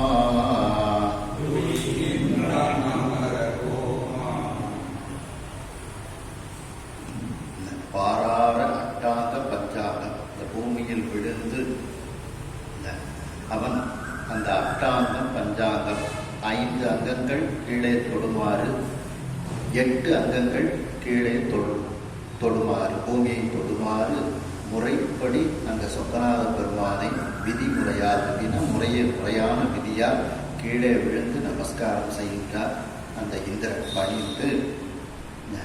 மேலும் அந்த உள்வாய்மை அப்படிங்கிறது மனம் வாக்கு காயம் ஒன்றுபட்டு அவன் அந்த இறைவனை கும்பிடுகின்றார். இந்த மனமும் வாக்கு காயம் இது 3மே சொக்கநாத பெருமானிடத்தில் அப்படியே அவரிடத்தில் அது குவிகின்றது, அன்பினால் குவிகின்றது.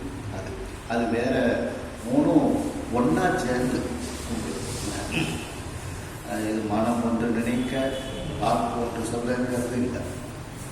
எல்லாம் சொக்கநாத பெருமான்ட்டு அன்பு மயமா இந்த 3மே ஒன்றாக, அதான் நேராக அப்படின்ட்டு மனமொழி செயல்கள் ஒற்றுமை அப்படின்ட்டு. சூழ்த்து அப்படின்னா பலமாக உடலம் கம்பித்து, அப்படியே உடல் அவனுக்கு நடுங்குது.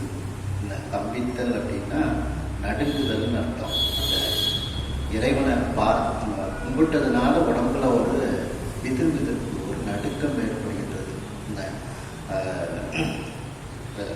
கம்பித்தல் அப்படின்னா நடுக்கம். அதனாலதான் கம்பகரேஸ்வரர்னு சுவாமிக்கு பேர்.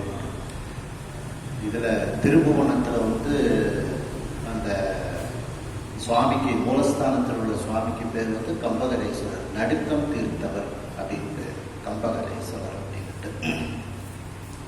அப்படி உடலம் கம்பித்து உடல் நடுங்கி கும்பிட்டு அந்த சொக்கநாத பெருமானை கும்பிட்டு அந்த ஆனந்தத்தினால் நடனமாடி நிறுத்தம் செய்து ஆனந்த கழிப்பினால் நடனமாடி இப்போ கண்ணில் இருந்து அப்படியே அருவி போல கண்ணீர் வருகின்றது. அந்த கண்ணீரினால் அவனும் ஒரு மாலை அணிந்திருக்கின்றான். அந்த மாலைகள் பூரா கண்ணீரில் நனைகின்றது. அந்த அளவுக்கு கண்ணீர் அவன் மீது வருகின்றது.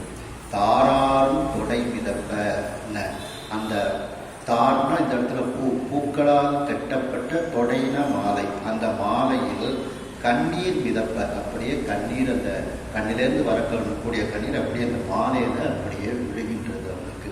தொடை மிதப்ப ஆனந்த கண்ணருவி ததுப்ப நின்று. அப்ப கண்ணிலிருந்து கண்ணீர் வருகின்றது. அது பூமாலையை நனைக்கின்றது. அவன் அணிந்திருக்கக்கூடிய பூமாலையை நனைக்கின்றது.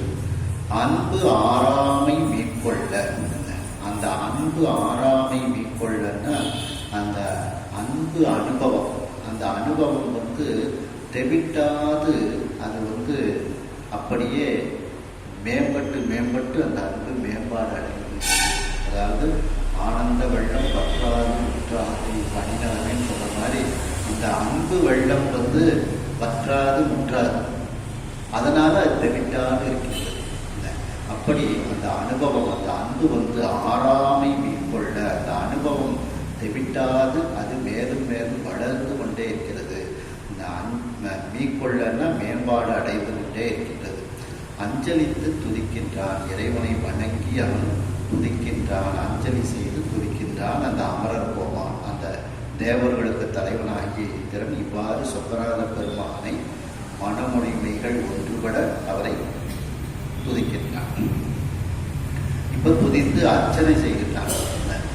அங்கனா போற்றி வாய்மை, அங்கனா போற்றி வாய்மை, அங்கனா போற்றி வாய்மை, ஆரணா போற்றி நாக, ஆரணா போற்றி நாக, கங்கனா போற்றி மூல, கங்கனா போற்றி மூல, காரணா போற்றி நெற்றி, காரணா போற்றி நெற்றி, செங்கனா போற்றி ஆதி, செங்கனா போற்றி ஆதி, சிவபரஞ்சுடரே போற்றி, சிவபரஞ்சுடரே போற்றி, எங்கள் நாயகனே போற்றி, எங்கள் நாயகனே போற்றி, ஈரிலா முதலே போற்றி.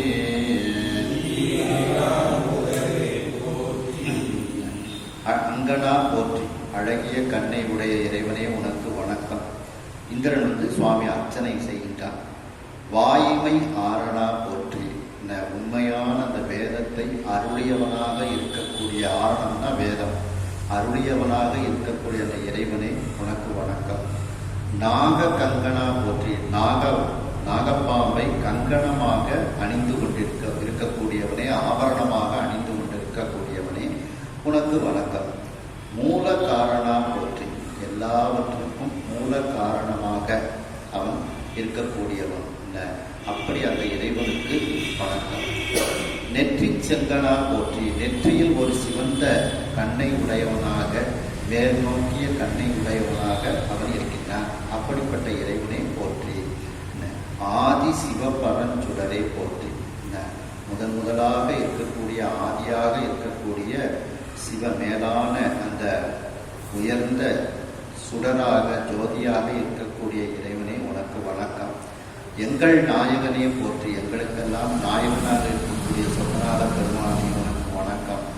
ஈரிலா முதலே போற்றி, இந்த முடிவில்லாத ஆரம்பமே போற்றி, ஈரில்லா முதலே போற்றி அப்படின்ட்டு. செங்கனா போற்றி, திசைமுகா போற்றி எல்லாம் பார்த்தீங்கன்னா அதே மாதிரி எங்கள் நாயகனே போற்றி, ஏழிருக்கை இறைவனே போற்றியோ போற்றி திருவிசைப்பாடுற மாதிரி இது அழகா இருக்கு.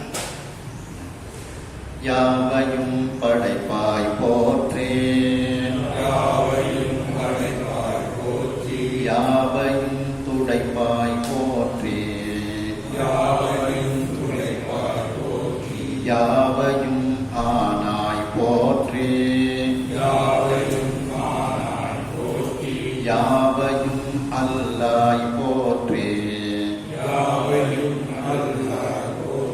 யாவையும் அறிந்தாய் போற்றி யாவையும் அறிந்தாய் போற்றி யாவையும் மறந்தாய் போற்றி யாவையும் மறந்தாய் போற்றி யாவையும் உணர்ந்தாய் போற்றி யாவையும் உணர்ந்தாய் போற்றி யாவையும் பிரிந்தாய் போற்றி யாவையும் பிரிந்தாய் போற்றி எல்லாவற்றையும் படைக்கக்கூடிய சொப்பநாத பெருமானே உனக்கு வணக்கம். எல்லாவற்றையும் துடைப்பாய் போற்றி. துடைத்தல் அப்படின்னா அழித்தல் அர்த்தம். அப்படி அழிக்கக்கூடியவனை போற்றி. யாவையும் ஆனாய் போற்றி. அப்போ யாவையும் ஆதல் அப்படிங்கிறது இறைவன் எல்லா பொருள்களிலும் வியாபகமாக நிற்றல். அதை ஒன்றாதல் அப்படின்னு நம்ம சொல்றோம். ஒன்றாய், அதான் யாவையும் ஆனாய் போற்றி. யாவையும் அல்லாய் போற்றி. அப்போ யாவையும் அல்லாது இருக்கக்கூடியவனாகவும் அவன் இருக்கின்றான். அதான் யாவையும் அல்லாது இருத்தல். உலகப் பொருள் எதுவும் இறைவன் என்று அதிலிருந்து அவன் வேறாக இருக்கின்றான். அதனால் வேறாதல் அப்படிங்கிற நிலையில அவன் தனித்து இருக்கின்றான். அப்போ யாவையும் அல்லாய் போற்றிங்கிறது வேறாய் இருக்கின்றான். அடுத்து யாவையும் அறிந்தாய் போற்றி. அதாவது இறைவனுக்கு தெரியாம எந்த காரியத்தையும் நம்மளால செய்யவே முடியாது. நம்ம நினைச்சிருப்போம் இதெல்லாம் சாப்பிட்டு தெரியாதுன்னு நினைச்சிருப்போம். அதான் யாவையும் அறிந்தாய் போற்றி.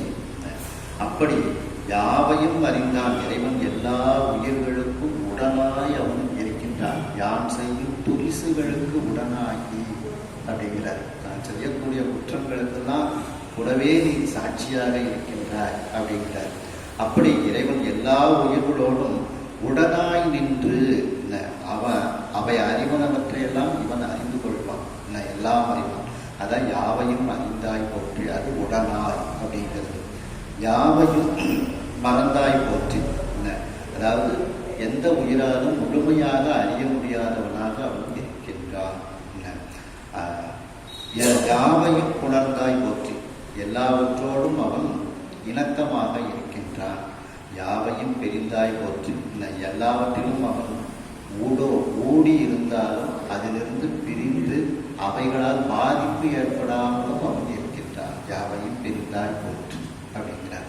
இதுக்கு நம்ம தேவாரத்தில் பார்த்தீங்கன்னா ஈராயுங்கள் ஒன்றாயிரு பெண்ணான் குணம் ஒன்றாய் மாறாமறை நான்காய் வரு பூதம் நவை ஐந்தாய் ஆறார் சுவை ஏழோசையோடு எட்டு திசை தானாய் வேறாய் உடன் ஆனானிடம் வீடி விடலையே. அதான் இதற்கு சரியான பாட்டு.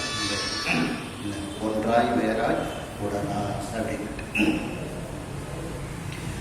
இடர்புற பிணித்த இந்த பள்ளியினின்று என்னை ஈர்த்து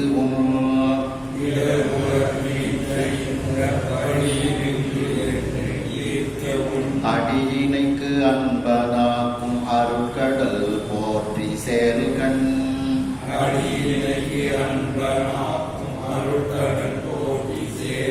மடவரல் மணாள போற்றி கடம்பமா வனத்தாய் போற்றி.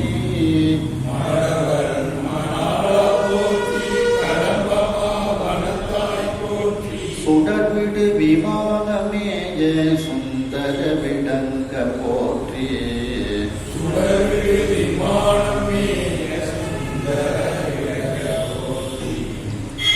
இடர்புற பிணித்த, அதாவது இந்த பிரம்மகத்தி தோஷம் என்கின்ற இடர் என்னை அப்படியே பிணித்து கட்டிவிட்டது.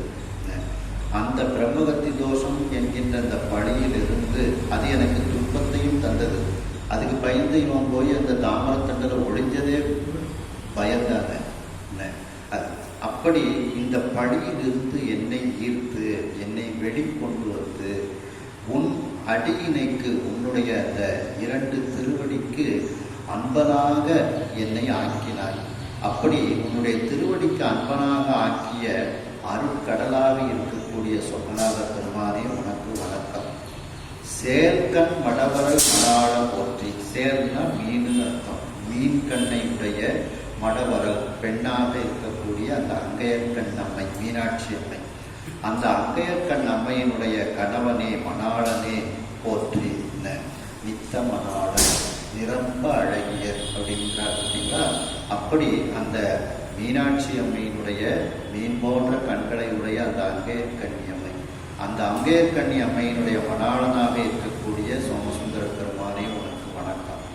கடம்பமா வனத்தாய் போற்றி, கடம்ப மரங்கள் நிறைய இருக்கக்கூடிய மிகப்பெரிய வனம், அந்த வனத்தில் இருக்கக்கூடியவரே போற்றி.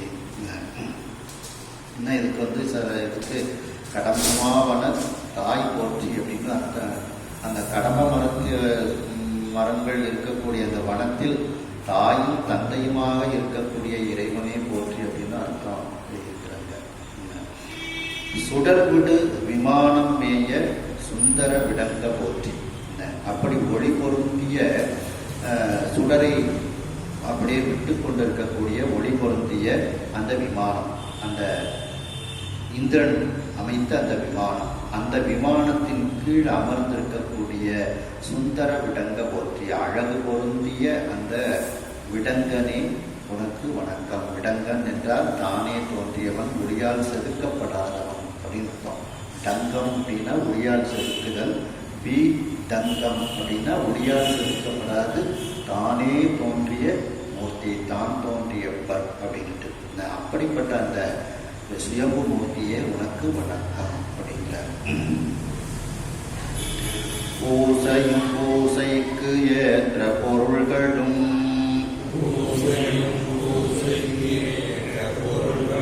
பூசை செய்யும் நேசனும்,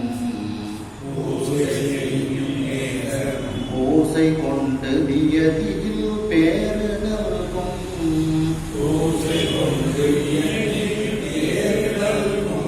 ஈசனுமாகி பூசை யான் செய்தேன் எனும் என் போத, வாசனை அதுவுமான மறை முதல் அடிகள் போற்றி.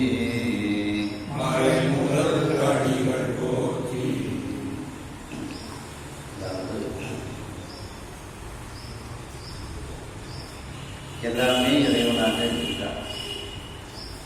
நம்முடைய பூஜையே எல்லாமே இறைவனாக இருக்கின்றோம். பூசையும் நாம் செய்யக்கூடிய பூஜையும் சொக்கநாத பெருமான், பூசைக்கு ஏற்ற பொருள்களும் சொக்கநாத பெருமான். சொக்கநாத பெருமான் நமக்கு தரலைன்னா ஒரு பொருள் பூஜை பண்ணதுக்கு நமக்கு கிடைக்குமா? அதனால சுவாமியை பார்த்து சொல்லும் போதே புதிய பூவினை அப்படின்றார். சுவாமி அப்படி புத்தம் புது பூவாக இருக்கிறார். அப்போ பூஜை பண்ணதுக்கு நம்ம முயற்சியால் ஒரு பூவை எங்கனையாவது உருவாக்கி சாமி பூஜை பண்ண முடியுமா? அவங்களுக்கெல்லாம் பண்ண முடியும். அப்போ அந்த எல்லா பூஜைக்குரிய பொருள்களுமாகவே அவன் இருக்கின்றான். பூஜை செய்யும் நேசனும், அந்த பூஜை செய்யக்கூடிய அன்பு மிகுந்த அந்த சிவ பூஜை செய்யக்கூடியவர்களுடைய உள்ளத்தில் அவன் வீற்றிருக்கின்றான். அந்த அன்பாக அவன் இருக்கின்றான். பூசை கொண்டு, அந்த பூசையை ஏற்றுக்கொண்டு, அவர்கள் செய்யக்கூடிய பூஜையை ஏற்றுக்கொண்டு நியதியில் பேர் நல்கும், அந்த அதற்கு ஏற்றார் போல நல்ல பலாபலங்களை பேர்களை கொடுக்கக்கூடிய ஈசனுமாக அவன் இருக்கின்றான். அப்போ பூஜை செய்தால் நமக்கு நல்ல பேர்கள் கிடைக்கும். அந்த பேர்களை தரக்கூடியவன் சிவபெருமான், அந்த சிவபெருமானாகி. சரி, அடுத்து பூசை யான் செய்தேன் எனும் என் போத வாசனை அதுவுமான.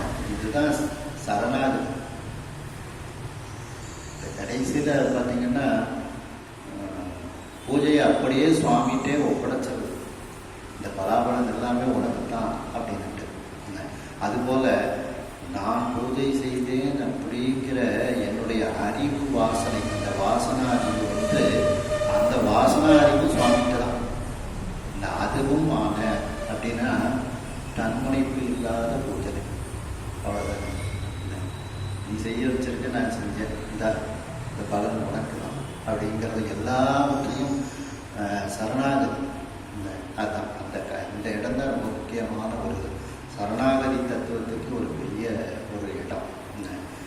பூசை யான் செய்தேன் என்னும் என் போத வாசனை அதுவுமான மறைமுதல் அடிகள் போற்று. நான் செஞ்சேன் அப்படிங்கிற என்னுடைய அறிவு இருக்கு பார்த்தீங்களா, அந்த அறிவாகவும் நீதான் இருக்கின்றாய். அப்படின்னா என்னால் ஒன்றும் முடியாது, இன்னைக்கு பூஜை செஞ்சிருக்கேன், அது எனக்கு கொடுத்து வச்ச பாக்கியம் அப்படிங்கிற ஒரு எண்ணம். அப்படி அதுவுமான மறைமுதல் அடிகள் போற்றி. வேதங்களுக்கெல்லாம் அந்த முதல்வனாக இருக்கக்கூடிய அந்த ஓங்காரமாக இருக்கக்கூடிய அந்த சொக்கநாத பெருமானே உனக்கு வணக்கம். அதாவது நான் செய்தேங்கிற அந்த வாசனை அதுவும் நம்மை விட்டு போக வேண்டும். பூஜை நான் செய்தேங்கிறது போகணும் அப்படிங்கிற அதான் அதை இறைவன்கிட்ட ஒப்படைச்சிருந்தாங்க. அந்த செய்ததும் நீயாகத்தான் இருக்கின்றாய்ங்கிற மாதிரி கொண்டு வந்திருக்காங்க. அந்த வெள்ளை பிள்ளையார இது ஒரு நல்ல சின்ன எளிமையான ஹோமம் சொல்லுவாங்க. வெள்ளை பிள்ளையார வச்சு அந்த வெள்ளத்தையே ஒரு துண்டு புட்டு வச்சு அவருக்கு நைவேத்தியம் பண்ணி முடிச்சிடுறது. அதானே நம்ம செய்கிற பூஜை. அதுதான் ஒரு வெள்ளத்தை வாங்குறோம், அந்த வெள்ளத்தில் பாதியை உடைச்சி அவர் முன்னாடி நைவேத்தியம் வைக்கும், மீதி பாதி சிவபெருமான், இந்த பாதியை வச்சு நைவேத்தியம் பண்ணி பூஜை முடிச்சிடுவோம். இதுதான் நம்முடைய பூஜை. அப்போ அந்த எல்லாமே அவனாக இருக்கின்றான் அப்படிங்கிற சாதனை. அதாவது போத வாசனை தற்போதத்தின் மனப்பதிவு அப்படின்றத கொடுத்துருக்காங்க. என்ன நின்று ஏத்தினானை இன்னகை சிறிது தோன்ற முன்னவன் அடியார் எண்ணம் முடிப்பவன் அருக்கண் நோக்கால்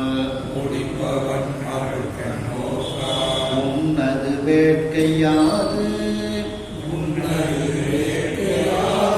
இங்கு உரையன விரயத்தாழ்த்து சென்னி மேல் செங்கை கூப்பி தேவர்கோன் இதனை வேண்டும். இப்படி அந்த பூஜை செய்த உடனே சுவாமிக்கு ரொம்ப மகிழ்ச்சி தோன்றிவிடுகிறது. பூஜைக்கு இறங்கக்கூடியவன் அவன். என்ன நின்று ஏற்றினானை. இப்படியெல்லாம் சுவாமிக்கு அர்ச்சனை செய்து பூக்களெல்லாம் போட்டு சுவாமியை வழிபாடு செய்கின்ற அந்த இந்திரன். அவ்வாறு அந்த இந்திரனை பார்த்த உடனே சுவாமிக்கு இப்போ மகிழ்ச்சி தோன்றுகின்றது. இன்னகை சிறிது தோன்ற, இனிமையான சிரிப்பு, அது மகிழ்ச்சியினால் ஏற்படுகின்றது. அது சிறிது தோன்ற. முன்னவன் அந்த எல்லாருக்கும் முன்னவனாக இருக்கக்கூடிய அந்த சிவபெருமான் அடியார் எண்ணம் முடிப்பவன். அவன் அடியார்கள் மனதில் இருக்கக்கூடிய எண்ணங்களை எல்லாம் முடித்து வைக்கக்கூடியவனாக அவன் இருக்கின்றான். அவன் அருட்கண் நோக்கால் தன்னுடைய அருள் பொருந்திய அந்த கருணை பொருந்திய கண்ணால் இந்திரனை பார்க்கின்றார். அருட்கண் நோக்கால் பார்த்து உன்னது வேட்கையாது, நீ பூஜை பண்ணுன, நான் அதை ஏற்றுக்கொண்டேன், உனக்கு இப்போ நான் வரம் தரணும், உனக்கு என்ன விருப்பம் கேளு அப்படின்னு சொல்லி சுவாமி கேட்கிறார். உன்னது வேட்கையாது, நீ விரும்பியது எது அப்படின்னு சொல்லி இங்கு உரை இப்பொழுது சொல்வாயாக அப்படின்னு சொல்லி சுவாமி கேட்கின்றார். சொக்கநாத பெருமான் கேட்கின்றார். உடனே விரைய தாழ்ந்து வேகமாக சுவாமிகிட்ட கீழே விழுந்து வணங்குகின்றார் அந்த இந்திரன். சென்னி மேல் செங்கை கூப்பி தன்னுடைய தலைக்கு மேல் 2 சிவந்த கைகளையும் கூப்பி வணங்குகின்றார். வணங்கி அந்த தேவர்கோன் இதனை வேண்டும். அந்த இந்திரன் இப்பொழுது சுவாமிகிட்ட ஒரு வேண்டுதலை வைக்கின்றார்.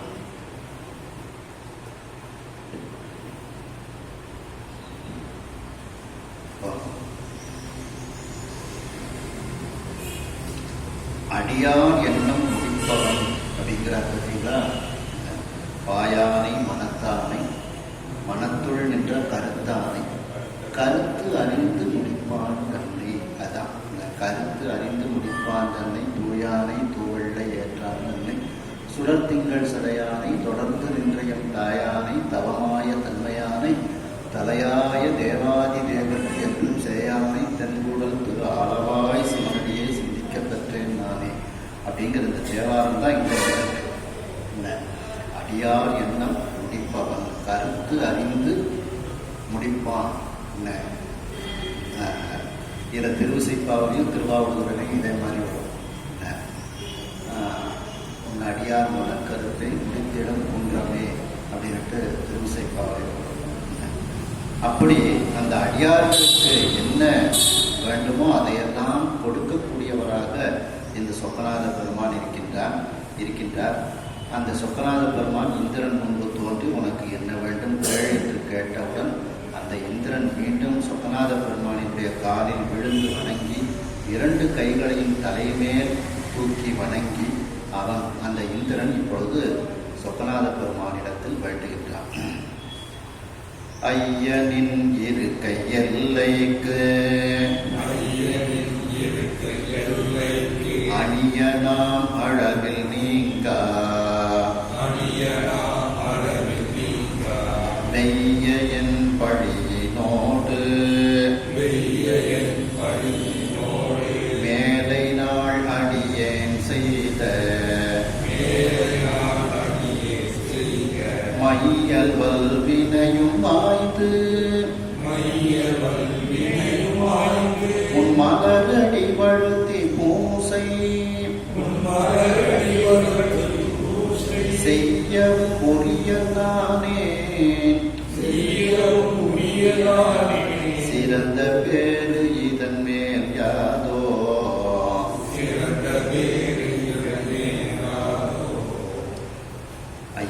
ஐயனே சொக்கநாத பெருமானே, நின் இருக்கை எல்லைக்கு அணியனாம் அளவில் நீ இந்த கடம்பவனத்தில் வீற்றிருக்கின்றாய். அவ்வாறு நீ இருக்கக்கூடிய இந்த எல்லைக்கு பக்கத்தில் வந்தவுடனேயே என்னுடைய துன்பங்கள் எல்லாம் நீங்கிவிட்டது. உன்னை பார்க்கல, உன்னுடைய அந்த பொற்றாமரை தீர்த்தத்தில் குளிக்கல, இந்த எல்லையை தொட்ட உடனேயே எனக்கு எல்லா சுகமும் கிடைச்சிட்டு அப்படின்ட்டு அவர் சொல்றார்.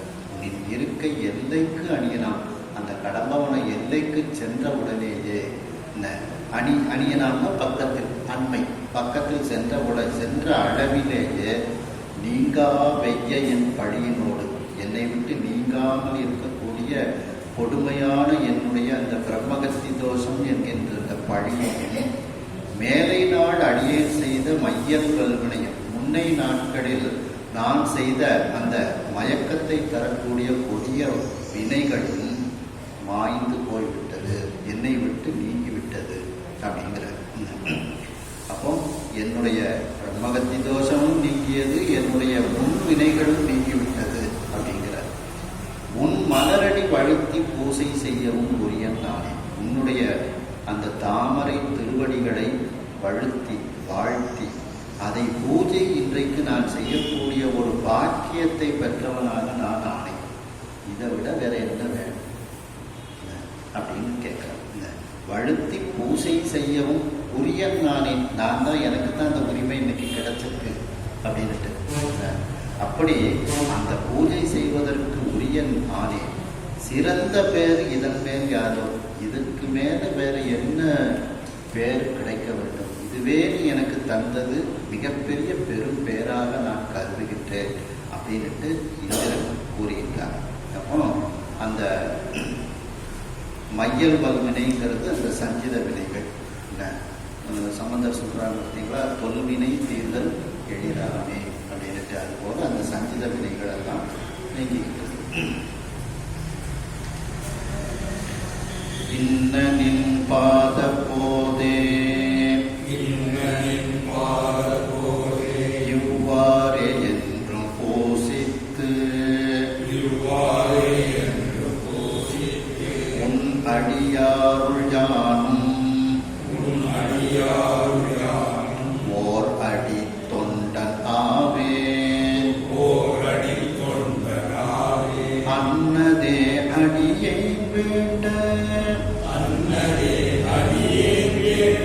தக்கதென்று அடியில் வீழ்ந்த மன்ன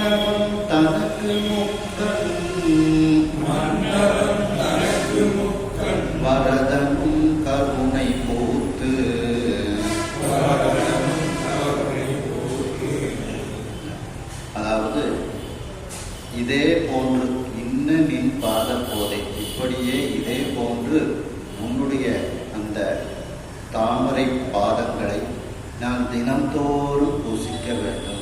இவ்வாறே என்றும் பூசித்து அப்படின்னா இனி வருங்காலங்களில் என்றென்றைக்கும் அப்ப என்றும் பூசித்து உன் அடியாருள் யானும் ஓர் அடி தொண்டன் ஆவேன். உன் அடியார்கள் கூட்டத்தில் நானும் உனக்கு ஒரு அடிமை தொண்டனாக நான் இருக்க வேண்டும். அடியாருக்கும் அடியனாக நான் இருக்க வேண்டும் அப்படின்னு சொல்றாங்க. தொண்டன் ஆவேன்.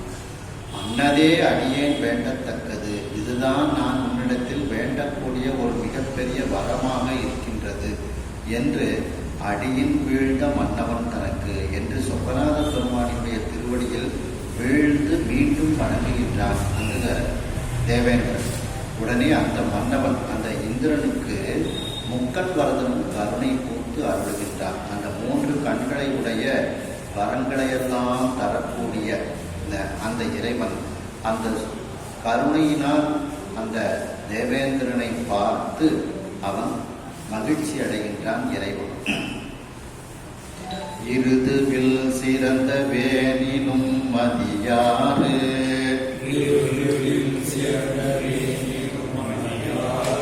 இரண்டினில் சிறந்த வான்தகரும்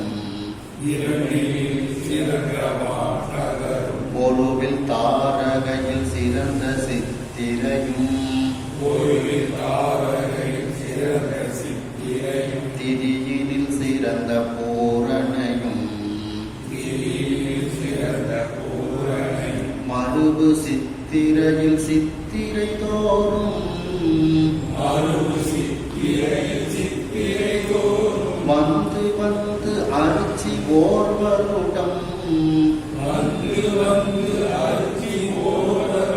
தெரியும் நாள் 365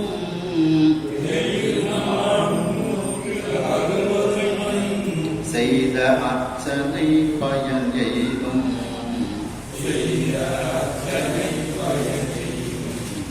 அதாவது இருதுவில் சிறந்த வேலை.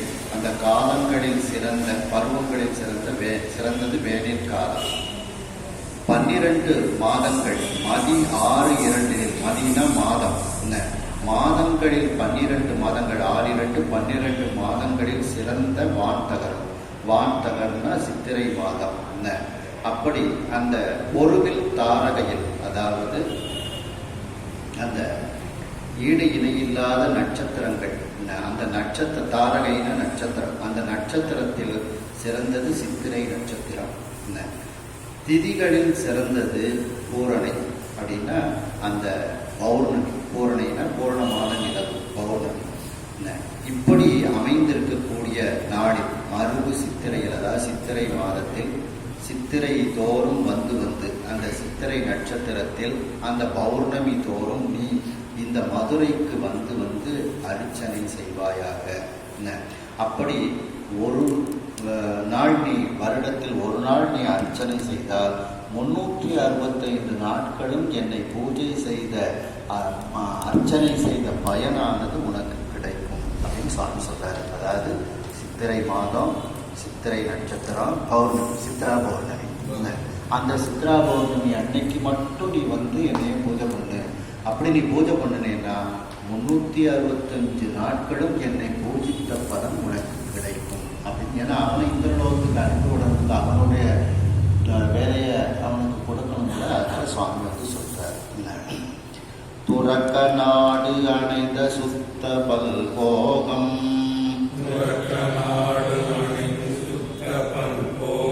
துய்த்து மேல் மலபரிபாகம் பிறக்க நான் முகன் மால் முதற் பெரும் தேவ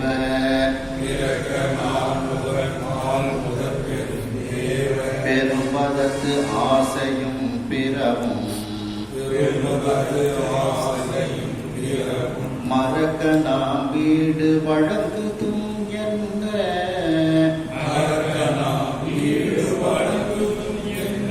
வாய்மலத்து அருளி வான் கருணை சிறக்க நாள் வேத சிகையழும் அநாதி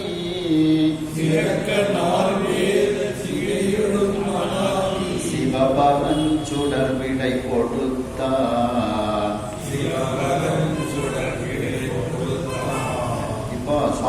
இந்திரனுக்கு ஒரு உத்தரவு போட்டார். நீ துறக்க நாடு அடைந்து உன்னுடைய இந்திரலோகத்திற்கு சென்று, துறக்க நாடுன்னு இந்திரலோகம், அங்கு சுத்தமான பலவிதமான இன்பங்களை எல்லாம் அனுபவித்து சுத்த பல்போகம் வைத்து, மேலும் உனக்கு மலபரிபாகம் பிறக்க கடவுது. அதுக்கப்புறம் உனக்கு மலபரிபாகம் உனக்கு கிடைக்கும். அதுக்கப்புறம் இந்த திருமால் பிரம்மன் இப்படிப்பட்ட பதவிகளின் மீது உள்ள ஆசையும் உன்னை விட்டு அகலும் அப்படிங்கிறார். நான்முகன் மார்முதல் பெருந்தேவர் பெரும்பதற்கு ஆசையும் மறக்க, அதுவும் உன்னை விட்டு மறக்கும். பிறவும் மறக்க, இன்னும் என்னென்ன பதவிகள்லாம் உண்டோ அதைகள்லாம் உன்னை விட்டு போய்விடும் அப்படிங்கிறார். அதுல ஆசை இருக்காது, ஆசை போய்விடும். அந்த நேரத்தில் நான் உனக்கு வீடு பெற்றை வழங்குகின்றேன். நாம் வீடு வழங்குதும் என்ன என்று வாய் மலர்ந்து அருளி, திருவாய் மலர்ந்து சொக்கநாத பெருமான் இந்திரனுக்கு அருள் செய்கின்றார். அவ்வாறு வான் கருணை சிறக்க நாள் வேத சிகையடும் அனாதி. அப்படி உயர்ந்த கருணை சிறந்த அந்த 4 வேதங்களின் உச்சியில் இருக்கக்கூடிய, அந்த அனாதியாக இருக்கக்கூடிய, அந்த ஆதியும் அந்தமும் இல்லாது இருக்கக்கூடிய, அனாதியாக இருக்கக்கூடிய அந்த சிவபுரத்துடன் அந்த இந்திரனுக்கு இவ்வாறு விடை கொடுத்து அவர் மறைந்து விடுகின்றார். விடை கொடுத்தான், மறைந்து விடுகின்றார். உடனே இந்திரனுக்கு இப்போ ரொம்ப மகிழ்ச்சியாகி விடுகின்றது. மூடினான் உலக போர்வையால் யாக்கை,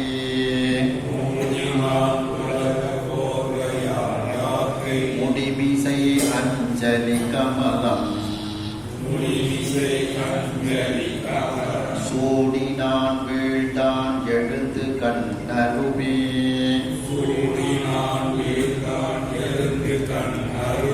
துளும்பினான் பன்முறை துதி செய்து, ஆடினான் ஐயன் அடிப்பிரிவு ஆற்றாது,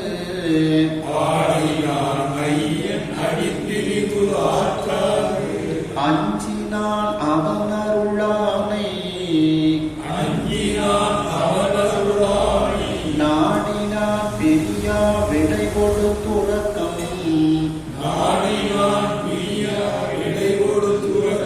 நன்னினான் விண்ணவர் நாதம்.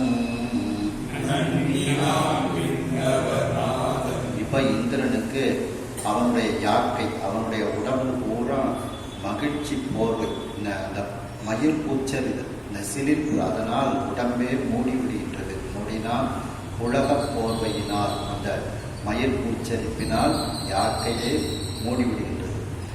முடிமிசை அஞ்சலி கமலம் சூடினான். தன்னுடைய தலைக்கு மீது தன்னுடைய 2 கைகளை கூப்பி அவன் இறைவனை வணங்குகின்றான். வீழ்ந்தான் எழுந்து, கீழே விழுந்து அவன் எழுகின்றான். கண்ணிலிருந்து அருவியாக கண்ணீர் வருகின்றது. பல முறை திரும்ப திரும்ப சொக்கநாத பெருமானை துதி செய்து ஆடினான். தோத்திரங்கள் எல்லாம் பாடி ஆடுகின்றான் அந்த இந்திரன். ஐயன் அடிப்பிரிவு ஆற்றாது. இப்ப சொக்கநாத பெருமானை விட்டு, அவருடைய திருவடியை விட்டு பிரியணுமே, தெரிஞ்சு நம்ம இந்திரலோகத்துக்கு போகணுமே அப்படின்னு மனசுக்குள்ள வேதனை. அதை தாங்க முடியவில்லை. ஐயன் அடிப்பிரிவு ஆற்றாது அஞ்சினான். சொக்கநாத பெருமானை புரிய முடியாமல் அவன் பயப்படுகின்றான். அவன் ஆனாலும் சாமி சொல்லிட்டார்ல, அவருடைய ஆணைக்கு நம்ம கட்டுப்பட்டு தானே ஆகணும். நீ சொல்கிறோம் சாமி சொல்லிட்டாரு. ஆகையினால் அவன் அருள் ஆணை நாடினான். அவன் அருளோடு தனக்கு ஆணையிட்ட அதையும் அவன் நினைத்து பார்க்கின்றான். பிரியா விடை கொடு. இந்த சொக்கநாத பெருமானிடத்தில் பிரியாமல் பிரிந்து அவரிடத்தில் விடை பெற்று கொண்டு துறக்கம் நெண்ணினான். துறக்கம்னா இந்திரலோகத்திற்கு சென்றான். அந்த விண்ணவர் மாதர், அந்த தேவேந்திரன் வந்து அறமங்கைய கவரி மருங்கு வீச,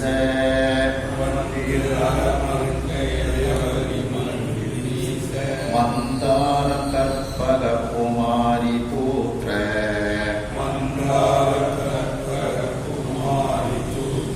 அந்தர நாட்டவர் முடிகள் அடிகள் சூழ,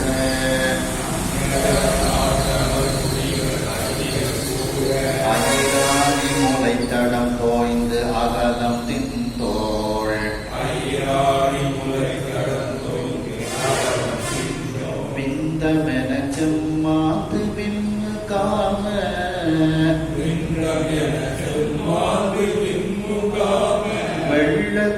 உடலழுந்த உள்ளம் சென்று வெள்ளத்துள் உடலழுந்த உள்ளம் சென்று சுந்தரநாயகன் கருணை வெள்ளத்து ஆழ்ந்து சுந்தரநாயகன் கருணை வெள்ளத்து ஆழ்ந்து தொல்முறையின் முறை செய்தான் துறக்க நாடம் தொல்முறையின் முறை செய்தார் வந்து அரமங்கர். இப்போ இந்திரன் இந்திரலோகத்திற்கு செல்கின்றான். அங்கு தன்னுடைய சிம்மாசனத்தில் அமர்ந்திருக்கின்றான். அங்கு அந்த தேவலோகத்து அறமங்கையர்கள் எல்லாம் அவனுக்கு இரண்டு பக்கமும் கவரி வீசிக் கொண்டிருக்கின்றார்கள். கவரி மருங்கு வீச மந்தார மலர்கள், கற்பகப்பூ மரங்கள், அந்த கற்பக மலர்கள் எல்லாம் அப்படி மழை போல அவன் மீது மாறின மழை போல இந்திரன் மீது தூவப்படுகின்றது. அந்தர நாட்டவர், மேலுலகத்தில் உள்ள மற்ற நாட்டவர்களுடைய முடிகள், அந்த அரசனினுடைய முடிகள் தான் இந்திரனுடைய திருவடியில் வணங்கி மகிழ்கின்றார்கள். அதாவது இந்திரனை மற்ற நாட்டவர்கள் எல்லாம் வணங்கி மகிழ்கின்றார்கள். அதான் நிகழ்கின்றார். அந்த இந்திராணியினுடைய மார்பகங்களில் அவன் இன்பத்தை அனுபவித்து அகலம் தின்தோள், அவனுடைய மார்பகம் வலிமையான தோள்கள் நிந்திய மலை போல் செம்மாந்து பெருமிதமுற்று அவன் காம வெள்ளத்துள் உடல் அழுந்த, அவன் அந்த இன்ப வெள்ளத்துள் அவன் உடல் அழுந்துகின்றது. இன்ப வெள்ளத்தை அனுபவிக்கின்றான். ஆனால் உடலானது இன்ப வெள்ளத்துள் காம வெள்ளத்துள் இருந்தாலும் உள்ளம் அந்த சொக்கநாத பெருமானிடத்திலேயே அவன் இருக்கின்றது. உள்ளம் சென்று சுந்தர நாயகன் கருணை வெள்ளத்து, அந்த சுந்தர நாயகனாகிய சொக்கநாத பெருமானுடைய கருணை வெள்ளத்தில் ஆழ்ந்து இருக்கின்றது. அப்படி தொல்முறையின் முறை செய்தான் துறக்க நாடன். முந்தி எப்படி பழமையான முறைப்படி அவன் எப்படி ஆட்சி செய்தானோ அதுபோல இப்பொழுது தன்னுடைய அந்த இந்திரலோகத்து ஆட்சியை அவன் நடத்தி கொண்டிருக்கின்றான் இந்திரன் அப்படின்ட்டு. அப்போ உள்ளம் சொக்கநாத பெருமான்ட்டு இருக்கின்றது. இந்த உண்மை நெறி விளக்கத்தில் பார்த்தீங்கன்னா பாதகங்கள் செய்தினும் காட்டுவது பார்த்தீங்களா, அந்த இடம் தான். பாதகங்கள் செய்தினும் கொலை களவுகள் சொல்ல இன்பத்தில் இருந்தாலும் அவனுடைய சிந்தை முழுவதும் சொக்கநாத பெருமானிடத்தில் இருக்கின்றது அப்படிங்கிறது தான் இந்த ஒரு மிகப்பெரிய ஒரு இடமாக இருக்கிறது என்று இந்த அளவில் இந்த முதல் திருவிளையாடலை நாம் சிந்தித்து முடிக்கின்றோம். அடுத்த சிந்தனையில் இரண்டாவது திருவிளையாடலை நாம் சிந்திப்போம்.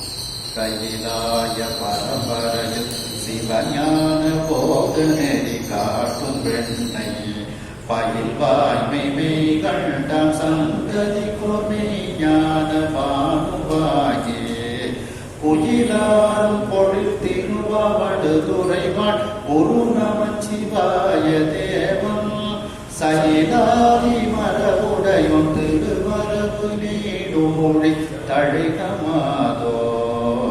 ஹர நம பார்வதி பதையே, ஹர மகாதேவா.